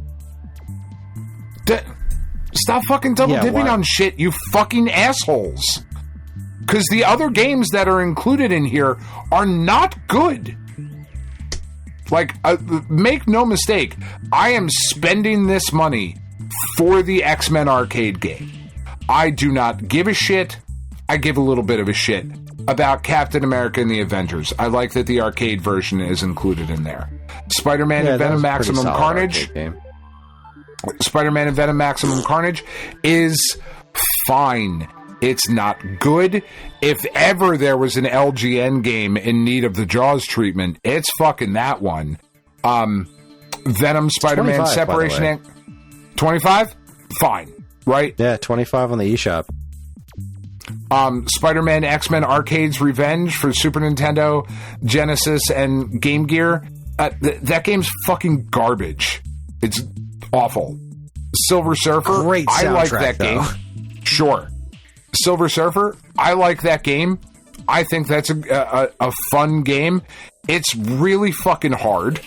I'd be interested to play that with save states. But, like, this is the X-Men arcade game collection. Yeah. What are we even doing? Arcade game and whatever else we could find. And whatever else we could get the rights for. Right, because if you're doing the Marvel Maximum Collection, like with your X fucking highlighted, you missed a couple. You know, where are the Genesis X-Men games? That should have been on here, right? But different company, but there's just all this shit. So, like, if you're getting other shit and it's gonna be DLC and whatever, just wait, just fucking do the whole thing at the same time. Do this shit. Can you imagine what else would the Genesis X-Men games, with the Capcom X-Men, X-Men Mutant Apocalypse, the War of the Gems, like, again, that's would be crazy. Give me Rise of the Imperfects. Everybody is dying X-Men for NES. Give me the NES X-Men game. Right? Like, why not include that? If you're going to include Silver Surfer, who's not a fucking X-Men, by the way, like, neither is Spider-Man or Venom. Yeah, Captain America and the Avengers. It is the Marvel Maximum Collection. No, the X it's there got... just because of just because of X-Men the arcade game. The X is highlighted multiple times. No, this is the X-Men arcade game collection. So just give me X-Men shit. Like, fucking stop it. This is annoying. And October? Like, really? Because you want us all to double dip. And that's fucked up. Agreed. Don't be like that. Just put your shit out. I will buy the DLC later. If I want it. I don't fucking know. It's annoying. No, because who's going to pay? No. The DLC, if the DLC is like fucking X-Men for NES, like, no. Oh, well, yeah, that's fair. I don't give a shit. Who's paying for that? But also, I don't want to wait for that. Anyway, I have one more story that is actually legitimately my favorite story of the week. Because I'm so happy. Street Fighter? No, I don't even know what that is. What Street Fighter? Boy. We've got two. I've Is got it the two Kenny stories. Omega thing? No, maybe. Oh, okay. I don't know. So, Street Fighter 6 director apologizes for Alex's controversial new backstory. Go Nintendo reports. If you're out of the loop and you don't mind reading some spoilers for Alex's character details in the latest game, here's a summary. As a kid, Alex was taken in by a surrogate father named Tom, who raised him alongside his own daughter, Patricia. Alex and Patricia had a loving sibling relationship. In past games, that's about all there was to it. But Street Fighter 6 added a few unsavory wrinkles. Namely, it was revealed that Tom and Alex are actually distantly related, making Patricia and Alex cousins. Here's the kicker. The end of Alex's story now features him in a romantic relationship with a now pregnant Patricia. Because that's what Street Fighter was missing, was a little touch of the incest. A little bit. But they're like second cousins. It's fine. So was like, whatever, fucking LBJ or whatever the fuck, it's fine. That's not a thing. Let it go. IGN then reports, Capcom apologizes for Street Fighter 6 Alex and Patricia incest controversy, announces patch on the way. Quote, while we have not changed the characters' backstories, after internal review by the development team, we plan to revise certain text passages that may have been misleading in the near future, he said. However, this has only prompted more criticism from fans as Capcom shows no sign of removing Alex and Patricia's controversial marriage. But wait. I mean, look. There's more. Sometimes you gotta fuck your cousin, Chris. I'm sorry. You prude. I forgot to bookmark this last one. It was on Kotaku, I saw it.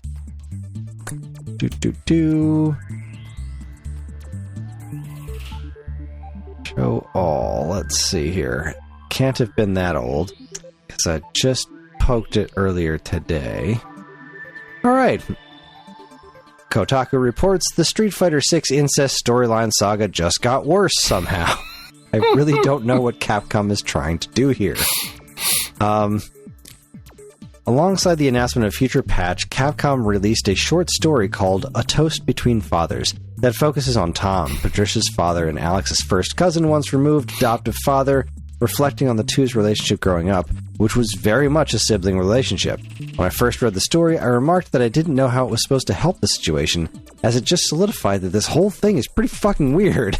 However, the Japanese version of the story is more explicit about some of the details, and it appears to retcon much of Alex's story up to this point.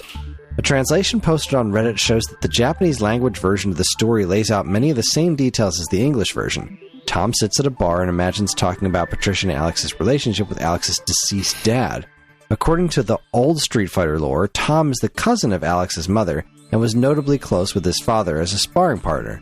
So the intent here is that Tom is telling the other man that their kids got together. The short story goes out of its way to avoid talking about Tom's blood relation to Alex, as the fighter's mother isn't really brought up at all. Without Tom's cousin bridging the gap, you'd think that Alex and Patricia were merely kids who knew each other growing up, and that Alex, as the older one, protected Patricia over the years. The other aspect of the story that has fans upset is that the Japanese version seems to retcon Alex's backstory of growing up with Tom and Patricia, instead making it sound like he only visited and stopped coming around as often when he was a teenager instead of living on his own. So they're doubling down on the incest, but now retconning the established backstory of the character. This whole thing just kind of makes you wonder, why is it so important to whoever at Capcom that Alex have an incestuous cousin banging relationship? I mean, do we need to know? No, I suppose we don't. The heart wants what the heart wants? I don't know. Are you asking me to defend incest, Chris? Is that what we're doing right now? Okay. I just don't. It's so weird. It's so weird. That's like, I saw that shit happen this week, and I went, no, I don't, no, nope. Just move right along. No. All right, I'm gonna give you my last story, Chris, because it is legitimately my favorite story of the week. It's something I've wanted for a very, very long time. Toy Arc reports that Captain Commando figures are coming from Fig Light DX. Captain Commando, one of the coolest beat-em-ups ever released. Then having its main character go on to be in, a couple relatively niche fighting games that nobody's ever heard of. It's always been a thing that I have wanted desperately, is to be able to build out a Marvel versus Capcom figure display, right? Like, I want that to be a thing. And the problem is getting Capcom characters. And, we've got some with Street Fighter, but for the most part now, it's a Marvel versus Street Fighter display. But if we can start to branch out a little bit with Captain Commando, these figures are only going to be like $35 to $40. It looks incredibly great. Because I'm that tired that I said incredibly great out loud on purpose. It comes with a ton of accessories, couple different heads. It's a gorgeous figure, articulated, exactly everything you would expect right now. There are some really, really good video game figures coming out. They're also doing one of the enemies from the Captain Commando game, which is Carol. Because she's a super sexy chick with magnets and barely any clothes on. Her figure looks great too. But this looks awesome, and it makes me very, very happy. Because I will get it and put it right back over there, where you can't see. There's Spider-Man and Mega Man. They're down there looking up at Shumagorath and Bison. It's going to be a whole thing if I ever actually fucking redo out here. One of these days. I'm sure you'll get around to it. One of these days. I will. Well, then, finally, last but not least, Polygon reports Nintendo isn't censoring this upcoming Switch game, and that's a good thing. Tomodochi Life, Living the Dream, was practically made for platforms like TikTok and YouTube. So, yeah, apparently there's no censorship in Tomodochi Life, Living the Dream. Well, there should be maybe some censorship. Like, you shouldn't be able to do certain things, but yeah. I watched, I don't know where it is. I watched online today. I think actually Destructoid posted it. Let me see if I can find it on Destructoid. They made a conversation in the Tomodachi Life demo that was really something. And just not censored in the least. Boy, a lot of stuff on here. Maybe it's not actually on Destructoid. Maybe it's just on their social medias. I want to do it justice, so I want to see if I can find it real quick. Give me just a second here. I want to see if I can find the actual thing so I can read it with accuracy, because I want to do it justice. Well, and there should be, like, you should be allowed to be an adult and have adult responsibility, right? Like, that's okay, There should be a certain amount of, like, well, but what will the kids say, and should kids play it? Like, no, they shouldn't. This maybe isn't a thing for children, and that's okay. Sometimes parents can, maybe fucking parent somewhere. Wild, I know, but, All right. Here's the conversation that two characters had in Tomodochi Life that Destructoid posted earlier today from Noah the Artist 1, I want to say possibly on Twitter. A character starts the conversation, and this is all being spoken in the Tomodochi Life English text. Do you feel like talking about jerking off? Yes. To which the other person responded, sure. Hey, if someone was like, let's go jerking off, would you want to get in on it? For sure. I'm all about jerking off. I'm honestly kind of obsessed. Matter of fact, I could talk about jerking off all day if you wanted. Sounds like a fun day.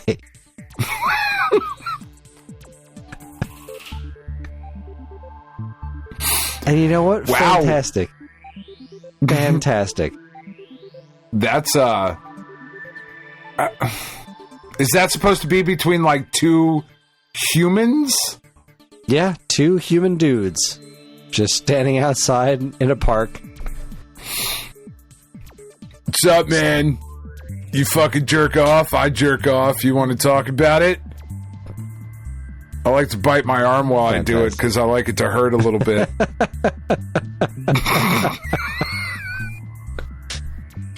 Well, that's all I've got.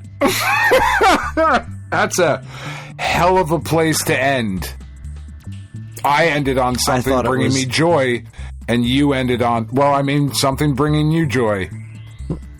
Really, I find that absolutely hysterical. I find that, you know what, but that's good. I don't know how you stop that from getting into kids' hands, but I don't see how they would get it. Like, just post that dumbass shit all over social media. Go nuts. I love it. Yeah. I love it. Live the dream. It's ridiculous. Yeah, exactly. Live the dream. But with that, we're going to take ourselves another quick break. We come back. We're going to talk about what's going on in the checkpoint, what's been going on with us. You're listening to the Stone Age Gamer podcast from geekade.com. Stick around.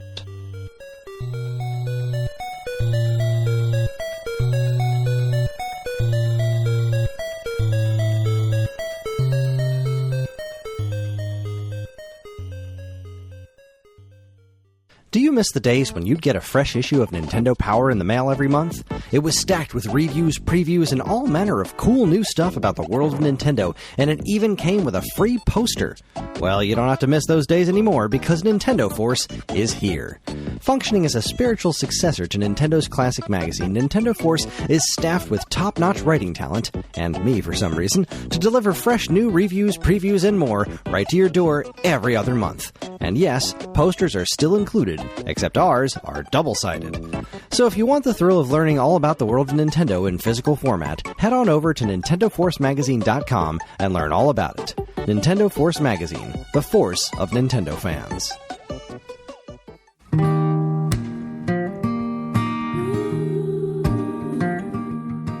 We are Safe at Home, the leading dog rescue in the heart of New Jersey. Are you searching for a loyal companion, a dog that will bring love and joy to your home? Look no further than Safe at Home. At Safe at Home, we believe in giving every dog a second chance. We rescue, rehabilitate, and find loving forever homes for dogs in need, right here in the Garden State. Our dogs are ready to make a lasting impact on your life. Each one has a unique story, a wagging tail, and an incredible capacity for love.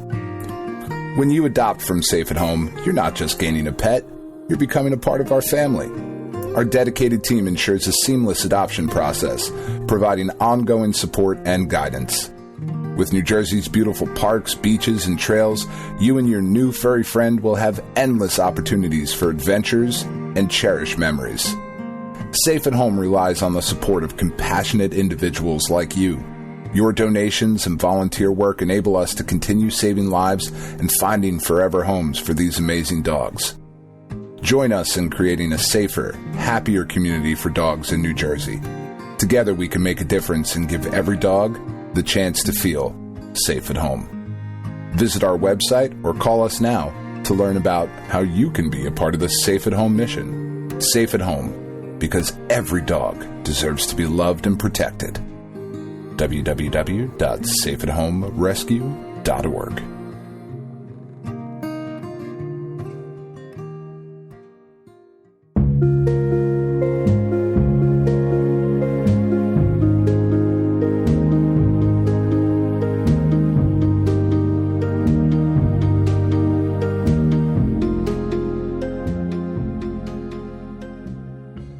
All right, fuck it. All right, I'll stop everybody. vaping. Do it, yeah. Do it. Do the All thing. right, everybody, we're back. We're back Yeah. and better than ever. We're going to get to the checkpoint in a moment, but it's 9:58. I want to see if Talking Flower says anything. Because I haven't heard thing one out of this thing yet. There's got to be a setting that I don't have properly adjusted here. Because he's not randomly talking to me. Yeah, like no communication during the hour? Like, yeah, no, there wasn't a single sound out of him for the whole hour. So something is awry. Something is amiss. something here. is amiss. Yeah. I Yeah, don't care for that. yeah. I got to get them all figured out. Yeah. I don't like So these cute. new Nazis. Not that. Sorry. So, I'm really all right, tired. 9:59. We're still here. Let's see We're what's getting there. what's cooking. We could have done this still on break, but this is much better. No, this is much better Podcasting is because I just- feel like the people need to know The people when need it us becomes 10 p.m. to just Will vamp the flower for tell a me the bit. wrong time? Oh, I really want this Akuma figure. You want me to just tell you all the Space toys I want to buy? There's this new Akuma. Sure. Looks really good. Really excited about that. It's that's about it for right now. Actually, I don't really know what else I want. That's not true. Do I want? No, I don't want the Power Rangers Street Fighter collection. I did see some super weird like crossover Nothing. street nothing. Yeah, sorry. You That's must have interesting. been, you shit. Yeah, why aren't you talking to me? All right, well, it's 10 o'clock now. He didn't say anything about the time. I just pushed the button. That's why he said the thing. Hmm. I want to know why you aren't telling You the tell time, me, But flower. yeah. Yeah, I'm trying to finish out this show. I want you to chat to me. Rock. I agree, Flower. Fight days can be nice too. Well, you know what? We're just going to have to keep experimenting with this flower. Yeah, you heard me. Experimenting. That's what we call it. Got any upcoming plans? Wouldn't your mouth like to know? You sexy fucking flower. Good God. Anyway, it's time for us to check in with the checkpoint. Checkpoint!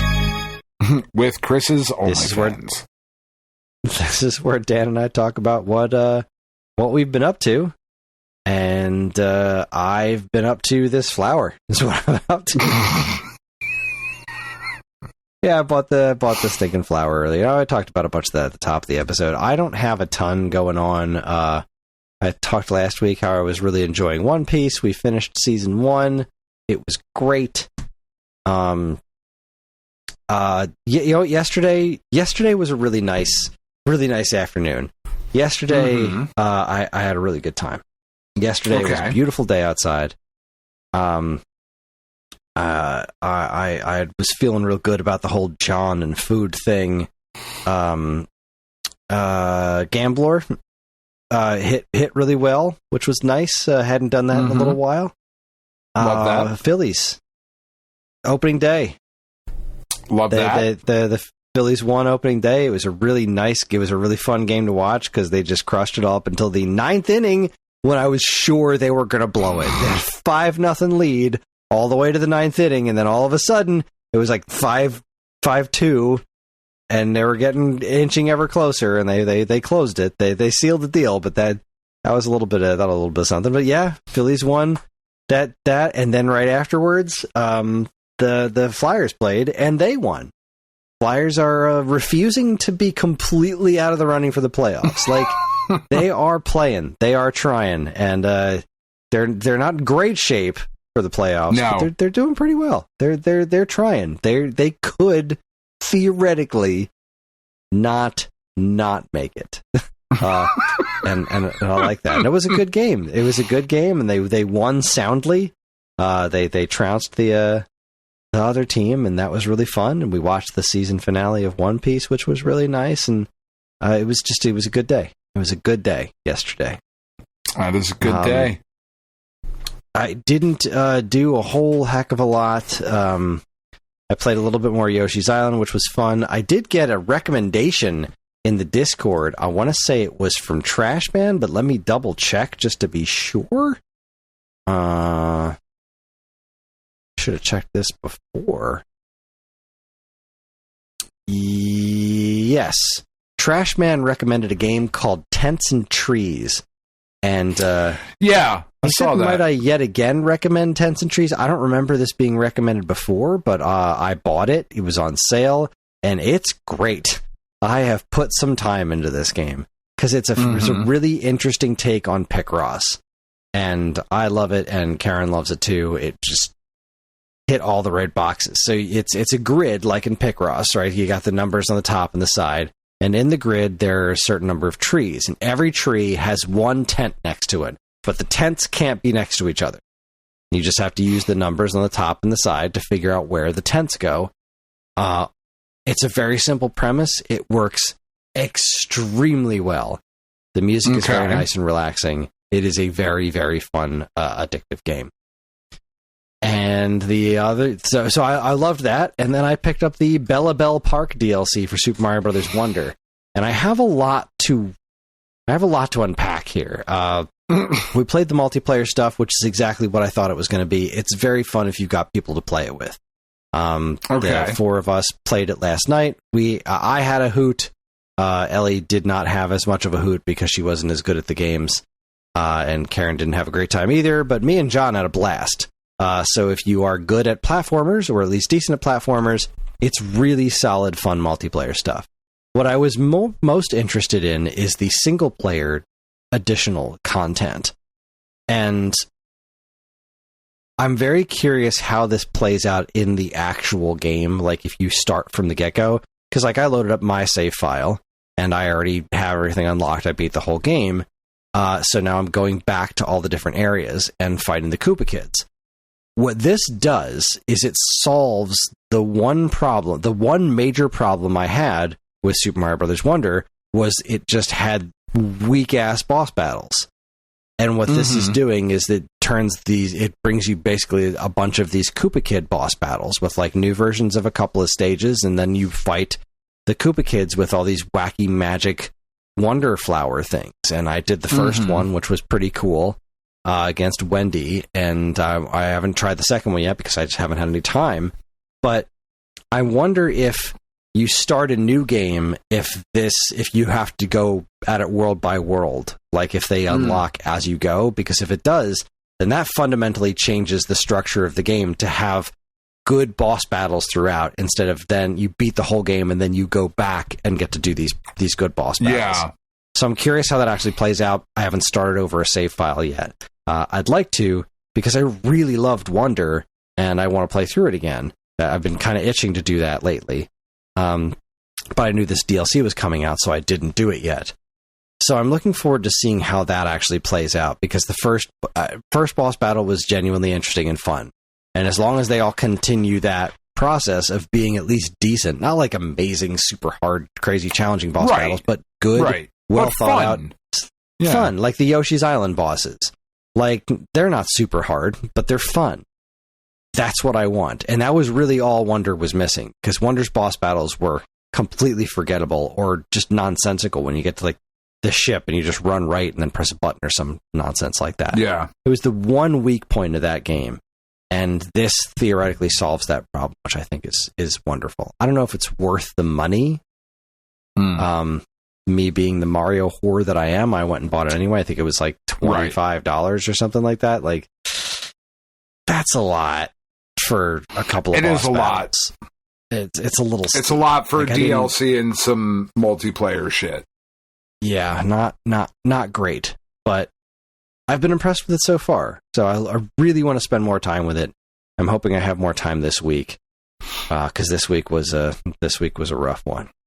Yeah, I went to the doctor on Thursday, and I fucked up my elbow shoveling snow, several weeks ago, and it's not getting better, and so I'm gonna have to get some physical therapy for it, and that's gonna be fun. So I have to take it a bit easy at the gym, but I've also been working real hard with my eating and changing my diet overall, and my first proper weigh-in day is going to be on Monday to see if I've actually lost any weight. I think I have, but I'm trying not to get too much in my head. Yeah, about it. We'll see. But yeah. So yeah, I gotta get blood work done, and that's all going to be fun because doctor's appointments are super awesome, and they they take up so much time. And I had all this stuff I needed to get done this week, and between we had a big work meeting on Wednesday, and that made me really happy too. On Wednesday I was good at my job, and that made me real happy. I helped out with some stuff in the Nintendo Force.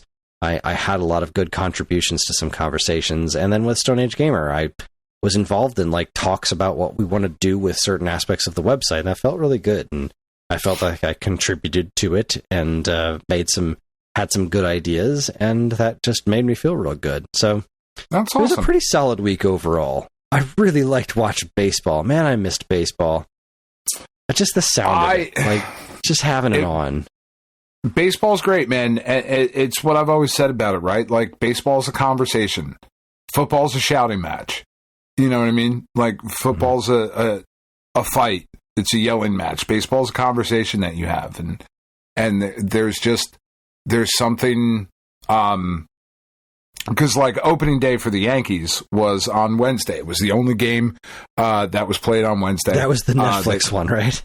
And it was the Netflix one. And as I said in our Discord, and I'll repeat it here. The Netflix thing was literally the drizzling shits. It was fucking awful. Because it was just ads for Netflix shit, and I'm talking about the pre and post game, and for the most part, the during the game stuff was kind of okay. The booth was kind of okay. Matt Vasgersian was good. CC Sabathia is always great. I love CC.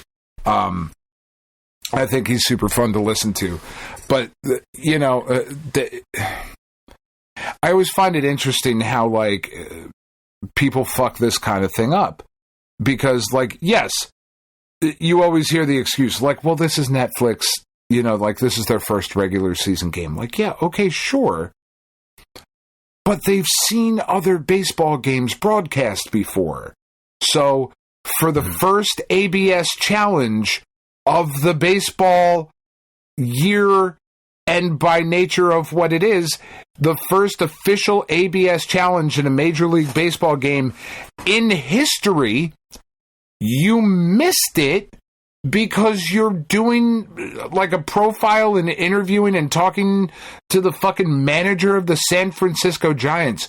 Who fucking cares right now? Nobody knows who that is. ABS challenge, what does that mean? So the robo-umps, right? The balls and strikes. Right now, you can argue a strike or a ball, and that it will automatically go and it will be reviewed, and the robo-umps will identify whether or not it was a ball or a strike. And the very first one got challenged, and nobody saw it. Because they were doing something else. Jesus. Because they had a different thing they were doing on it. Because they had all of these things that they were... Because it's Netflix, right? And there was just certain things that were fuck, dude. Okay, we get it. Why is Jey Uso here? WWE's on Netflix? Cool. Why the fuck is he here? It's opening day. Stop it. Jesus. But then the game starts... I actually had a question about that. Were pitchers allowed to challenge before, that struck me as new. Like I was watching the Phillies game and a pitcher issued a challenge. No, this is new for this year. You can challenge balls and strikes. It's probably I not. Like you could do challenges last year, but like the coaches did it. You right? can do. Like, you could do challenge. Yeah, the challenges you could do previously in baseball were for different types of calls, like safe or out at the bag or something like that. This is like arguing balls and strikes has always been like the fucking big forbidden thing in baseball. Like, you don't argue balls and strikes, right? Because then umpires will show you up. You see it all the time, right? A ball that is clearly a ball is called a strike, and the dude gets all pissed off. So the next one he gets rung up on that pitch too because you were showing the ump up. Baseball has a lot of bullshit that goes along with it. It's also part of why I love it. You know what I mean? Because even with all the shit that happens and like all of that weird stuff with the Netflix broadcast, then baseball happens. And it's baseball. Yeah. And it helps and that the Yankees win. It's such a human element. That's nice. Like the whole arguing balls and strikes thing, it's a human element to it. And I think it's neat that you have what are the costs of a challenge? Like if you get the challenge wrong, because I didn't really understand that, because the pitcher, the Phillies pitcher, was just like, bullshit, I challenge it. And it turned out it actually was a ball. And like, I think the robo ump was like, it was a ball by like 0.1 centimeters or something. Like it was as close as it could possibly be. And the pitcher was just like, well, shit, all right. Because it sure looked like a strike. But like, what's the consequence of that? What does he lose by challenging? Because I know, like in football, for example, if there's a challenge, okay, so you have a certain number of challenges. Okay, you have a certain number of challenges, and if you challenge and you're successful, you keep your challenge. If you challenge and you're unsuccessful, you lose your challenge. Right. So I see.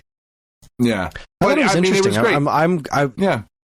It's one of the things where like, the sport is making changes that I actually kind of like. Like when you mentioned, like, was the pitching clock. That was a great change. That my God, it's been the game so much moving. Better. Yeah. Yeah. And I kind of like this challenge notion of like, there's a risk and reward to it. Look, dude, I would love, honestly, truly, I would love to go to robo umps. Full stop. Not because I don't want to get rid of like the individuality and the personality of baseball and all of those things, and umpires lead a lot to that. But we're also talking about older gentlemen trying to look at, we're talking, like you said in the Phillies game, like millimeters of difference with a pitch that's coming in at 100 miles an hour.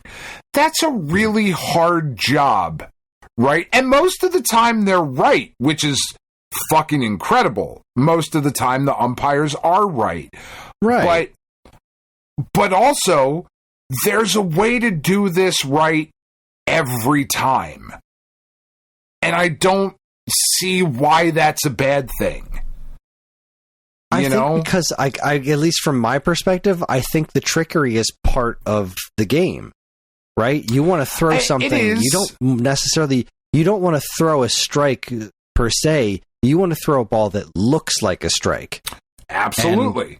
And I think that's kind of neat. Like that's just part of that trickery is a part of the game. It is.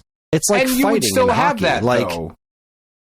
You would still have it because you're still going to have guys swinging at balls. You know what I mean? Like pitchers are still going to but it's not enough to.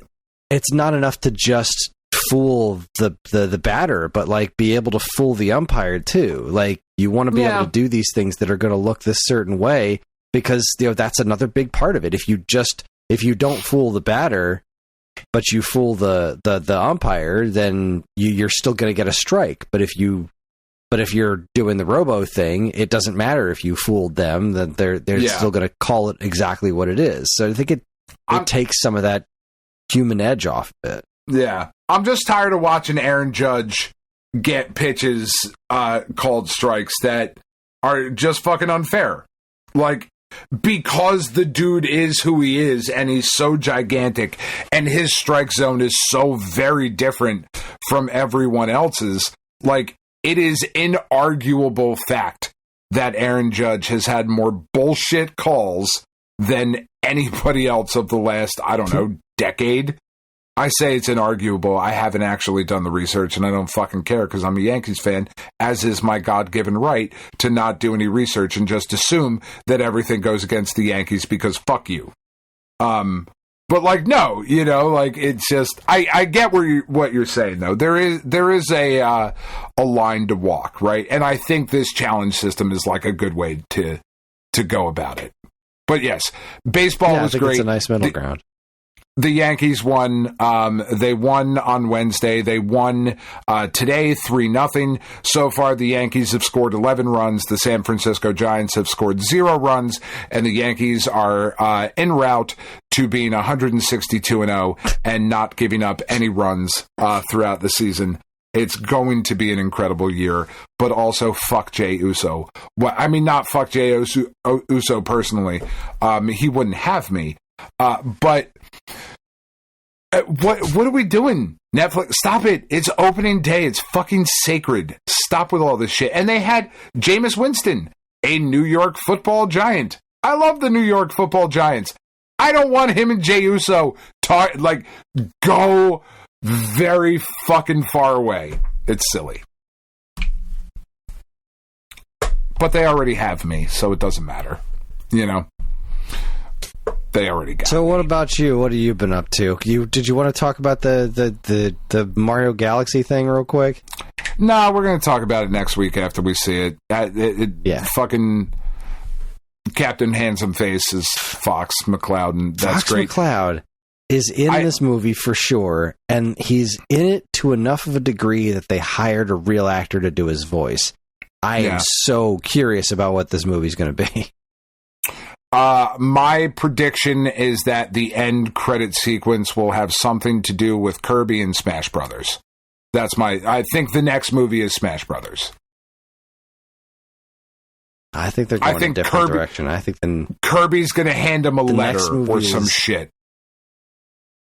I think the Fox McCloud thing is going to be a cameo at best, and is going to theoretically set up for something else separate. I don't think they're jumping into Smash Brothers yet. I think where we're going for the third Mario movie, because Super Mario Brothers 3 is such an icon in general. Just those words, Super Mario Brothers 3. I think the third movie is going to be how this movie is kind of like Mario Galaxy and Mario Odyssey and Mario 2 all wadded up into one. I think they're going to be crazy enough to introduce Tatanga, and I think we're going to get Tatanga and Wario and Waluigi and the Koopa Kids. I think that's going to be Super Mario 3. Because, Super Mario 3 was the Koopa Kids and the magic wands and all that jazz. That was Super Mario 3, so that's going to be your main core, but then you're also going to get the Super Mario Land stuff and Daisy with Wario and Waluigi and Tatanga. That's what I think is going to happen. All right. I think Smash Brothers is way in the future, if ever. We will know soon enough. Yeah. We will. I'm looking forward to it. So what have I been up to this week? So in anticipation of the baseball season starting, I started and finished The Bronx Zoo, the astonishing inside story of the 1978 world champion New York Yankees, written by former Yankee Sparky Lyle. So it's actually a really dope story. Like, even if you're not a Yankee fan and you just kind of like baseball, it's a really interesting book, right? So 1977, Sparky Lyle is the closer of the Yankees. He was a former Red Sox, came over to the Yankees, wins the Cy Young as closer of the Yankees in 1977, right? In 1978, the Yankees, before the 78 season started, George Steinbrenner signed Goose Gossage as the closer. So Sparky Lyle went from being the Cy Young award-winning closer, which closers don't typically win Cy Youngs, certainly not anymore, right? They just don't pitch enough. He goes from being the Cy Young award-winning closer to being benched, right? And it is a day-by-day accounting. Like, basically, it reads like his diary of the 1978 season, which is a fascinating season, right? You've got Reggie Jackson just being full-on fucking prick Reggie Jackson in New York. You've got Thurman Munson just being a fucking miserable bastard the whole time. Billy Martin gets fired halfway through the year. Steinbrenner's crazy. And all of this is just like, as the Yankees start off the year as the defending champions and fall, I don't know, 14, 15 games behind the Red Sox, and then eventually claw their way back throughout the entire year. And, you know, like, you're reading this through Sparky's, you know, through his diary entries day to day, and he's like, fuck, we're 14 back. You know, we won one and Boston lost one. We're 13 back. And then as it gets towards the end of the season, he's like, you know what? Shit, I think we might just pull this one out. We're only 3 back. And the Yankees fucking walloped the Dodgers in 78 and won the championship. So just like a really fascinating read, quick read. It's funny. There's a lot of really just silly shit in there, and it really is a product of its time. It's kind of an interesting like time capsule where he's like, there's one part in the book where he's like, I saw a kid today in the stands at Yankee Stadium with a shirt that said Boston sucks. And I just had to wonder where that kid's parents were. I mean, you can come to a game and you can boo a player or call him a motherfucker. But for a little kid to just wear a shirt that says sucks on it, where's the decorum? And I was like, yeah, that's definitely the worst thing we have to deal with now. You know, and like 1978 is the first year that women reporters were allowed in the clubhouse. So like he's telling all these stories of like dudes just because they're baseball players, they just walk around naked all the time and they're like, fuck it, there's women in the locker room, I don't give a fuck. You know what I mean? They're just still walking around and like all the things that happened with that. It's a fucking wild story. Super cool book though. Really, really liked it. Then let's see, what else did I The Bronx Zoo by Sparky Lyle. Great book. I also started, so I finished that, and I started 2 other books this week because they're so vastly different, it's okay. One, I started All About Me, which is Mel Brooks' autobiography. It's fucking fantastic. I'm doing that one, an audiobook of it, because it is read by Mel Brooks. So it's just Mel Brooks telling me the story of his life. And it's absolutely fucking wonderful. I adore Mel Brooks. I'm watching, I've got a week off of work coming up because I had some time off, so I'm taking it this week. I'm going to go ahead and watch that documentary that came out recently on HBO.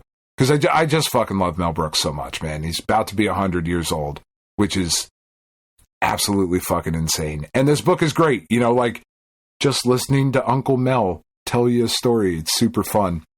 But I started physically reading Go Straight, The Ultimate Guide to Side-Scrolling Beat-em-Ups by Dave Cook. That's one of the ones published by Bitmap Books. It's fucking rad. I shared a picture of it in the Discord. I started it this week. I'm about halfway through. I think I've blown through like 250 pages of the book this week. It's just really fun, like going back and looking at the history of beat 'em ups, you know, year after year. I do find it interesting that because he's British, right? And it's. Have you ever called them anything other than beat 'em ups? Brawlers. Brawler, right? That's like the only other thing that I could think of. Because Mr. Cook calls them throughout the book. He says fighting games a lot. He writes fighting games. And like when I think of fighting, like, yeah, I mean, they are like, these are fucking fighting games, but that's not what I think of when I think fighting games. I think fucking Street Fighter and Mortal Kombat and shit. Yeah. And he also says side scrollers a lot. And like a side scroller to me is like, that's still Super Mario. Side scrolling platformer, yeah. Yeah, like I think platformer, you know, because I just always think beat 'em up or brawler are the only two things. So like every time I read it though, like even 250 pages into the book, I'm like, fighting game? Is this a fucking fighting game? This isn't a fucking fighting game. He means brawler. You silly British man. But it's really fun. Like, it's fun to have all these insights, and I've actually found out about a couple of games that, like, I want to check out. Like, there's one called, like, Metamorphic Force or some shit like that. Like, one of Konami's last arcade beat-em-ups looks really fucking cool. Never played it, so something that, you know, Shmemulation will maybe take care of. It's a dope-ass book. It's absolutely gorgeous, too. The layout, the different game artwork that they picked. Absolutely gorgeous book. Highly, highly recommended. And then did we actually do gaming shit this week? I mean, so, yeah, all right. So I'm going to blow through this quickly. I played a bunch of demos that I had downloaded during Next Fest. Soul Quest is a Metroidvania thing. It was fine. Eagle Knight Paradox looked like it was going to be this really cool game. The control was super fucking wonky. I just... it's weird, like, as I start playing through these demos and shit now, I'm pretty much at the point where, I know myself enough as a gamer. I really only give games like demos and whatnot 3 minutes, 4 minutes, and maybe that sounds crazy, but I know enough about me to know whether or not this is a thing I'm going to like or dislike pretty instantaneously. You know, if there's something that just, I start a game and I'm like, oh, this control's fucking weird, I don't care for it, I'm out immediately. And I unfortunately felt that way about Soul Quest and Eagle Knight Paradox. We were talking about that Spirit of the Samurai game, that one that was like the stop motion samurai looking thing. Yeah, not good. I've heard some not great things about that one. Nope, I am glad it had a demo because I did not enjoy that shit even a little bit, which bummed me out because I really liked the way it looked. You know, I thought it would be really cool. I spent some time with the Clover Pit demo. Clover Pit's been out a while. It's the weird slot machine, roguelike, kind of weird thing that came out like last year. There's a lot there that I want to get into, but I didn't pick it up because I bought a bunch of other games this week. I liked that.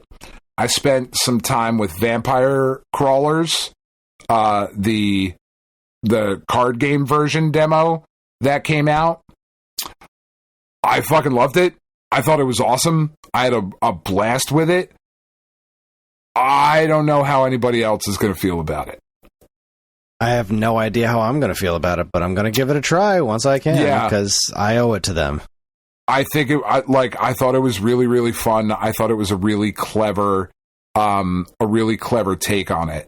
So Clover Pit, Vampire Crawlers, both of those were really cool. And I also spent a not insignificant amount of time this week with Forbidden Solitaire, which is set up in a very Inscription kind of way, where like these two characters, like you start the game by starting a computer screen and there's like a text going back and forth between people, and like, oh my god, I fucking found that game that mom said we couldn't play, Forbidden Solitaire, you remember that shit? And then like you boot up Forbidden Solitaire and it starts off as like a early 90s full motion video slop fest, and it's like all fucking dark and evil, and like just the logo of Forbidden Solitaire is an eyeball rolling through blood in just like the worst full motion video bullshit you can imagine. I was like, fuck yeah, dude, this is super duper speaking to me. Absolutely love this. But the thing we spent, I bought it yesterday and we spent about an hour with it yesterday. Tiff and I were looking for something to play after Man and Medan had just bummed us out so much. We started playing the Séance of Blake Manner. So this was a game that came out last year. Came out last year in October. And it's got some similar vibes to Blueprints, but not necessarily like in the puzzle solving aspect of Blueprints. This is, you are a detective, right? There's a mystery at Blake Manor in Ireland, and you as the detective show up, and you've got, like, as soon as you start the game, you've got an hour to figure out the first part of this mystery. There's a young girl has checked into the manor. She's gone missing. You have been summoned to the manor, and you have a limited amount of time to figure out what happened. And Tiff and I already think we figured out the twist of this, but we'll see as we finish the game. But you get there, and the way that the interaction in the game works is really kind of cool. It tells you that you have an hour to figure out this first part of the mystery. What happened to Evelyn Dean? You've got an hour to figure it out.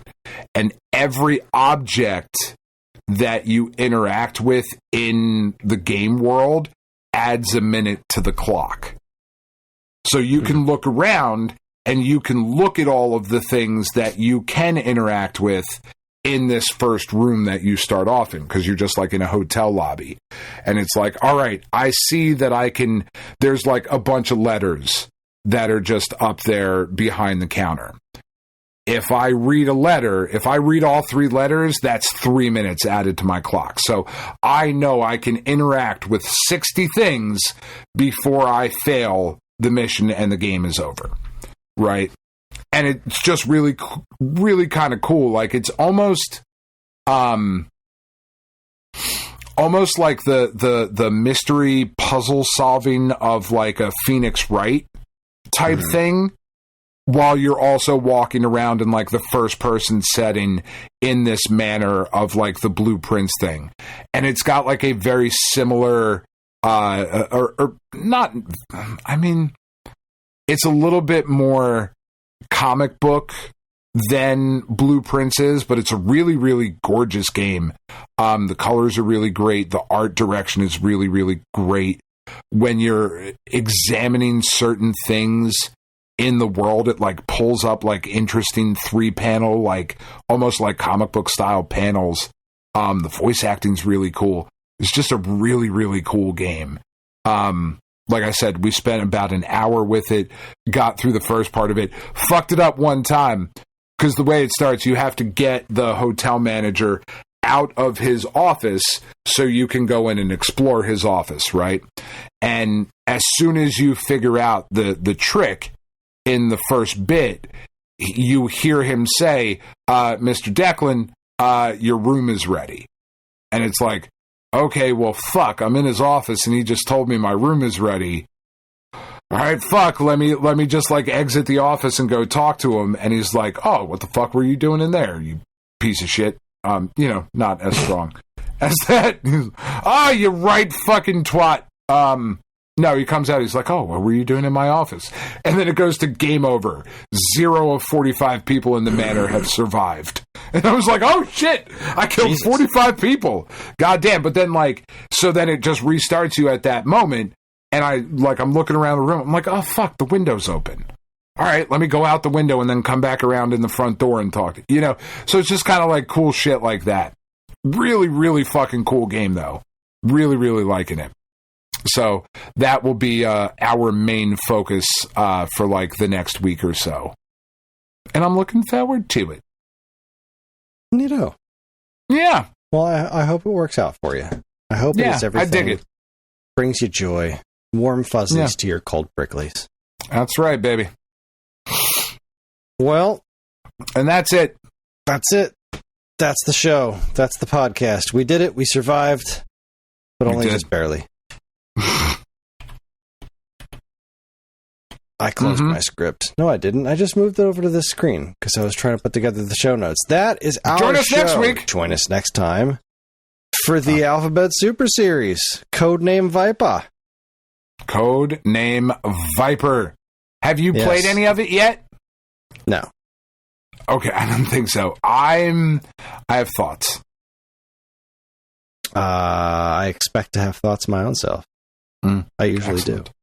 Yeah. We're on most social media platforms, and if you want to get in touch with us, we aren't very difficult to find. All it takes is a quick look at our show notes, and you'll see links to our social media accounts, as well as all manner of other fun stuff, like a link to our namesake, StoneAgeGamer.com, and more useful links than you can shake a joystick at. If you'd like to get early access to the show's episodes, as well as a bevy of other shows in the Geekade Podcast Network, check out our Patreon, also linked in the show notes.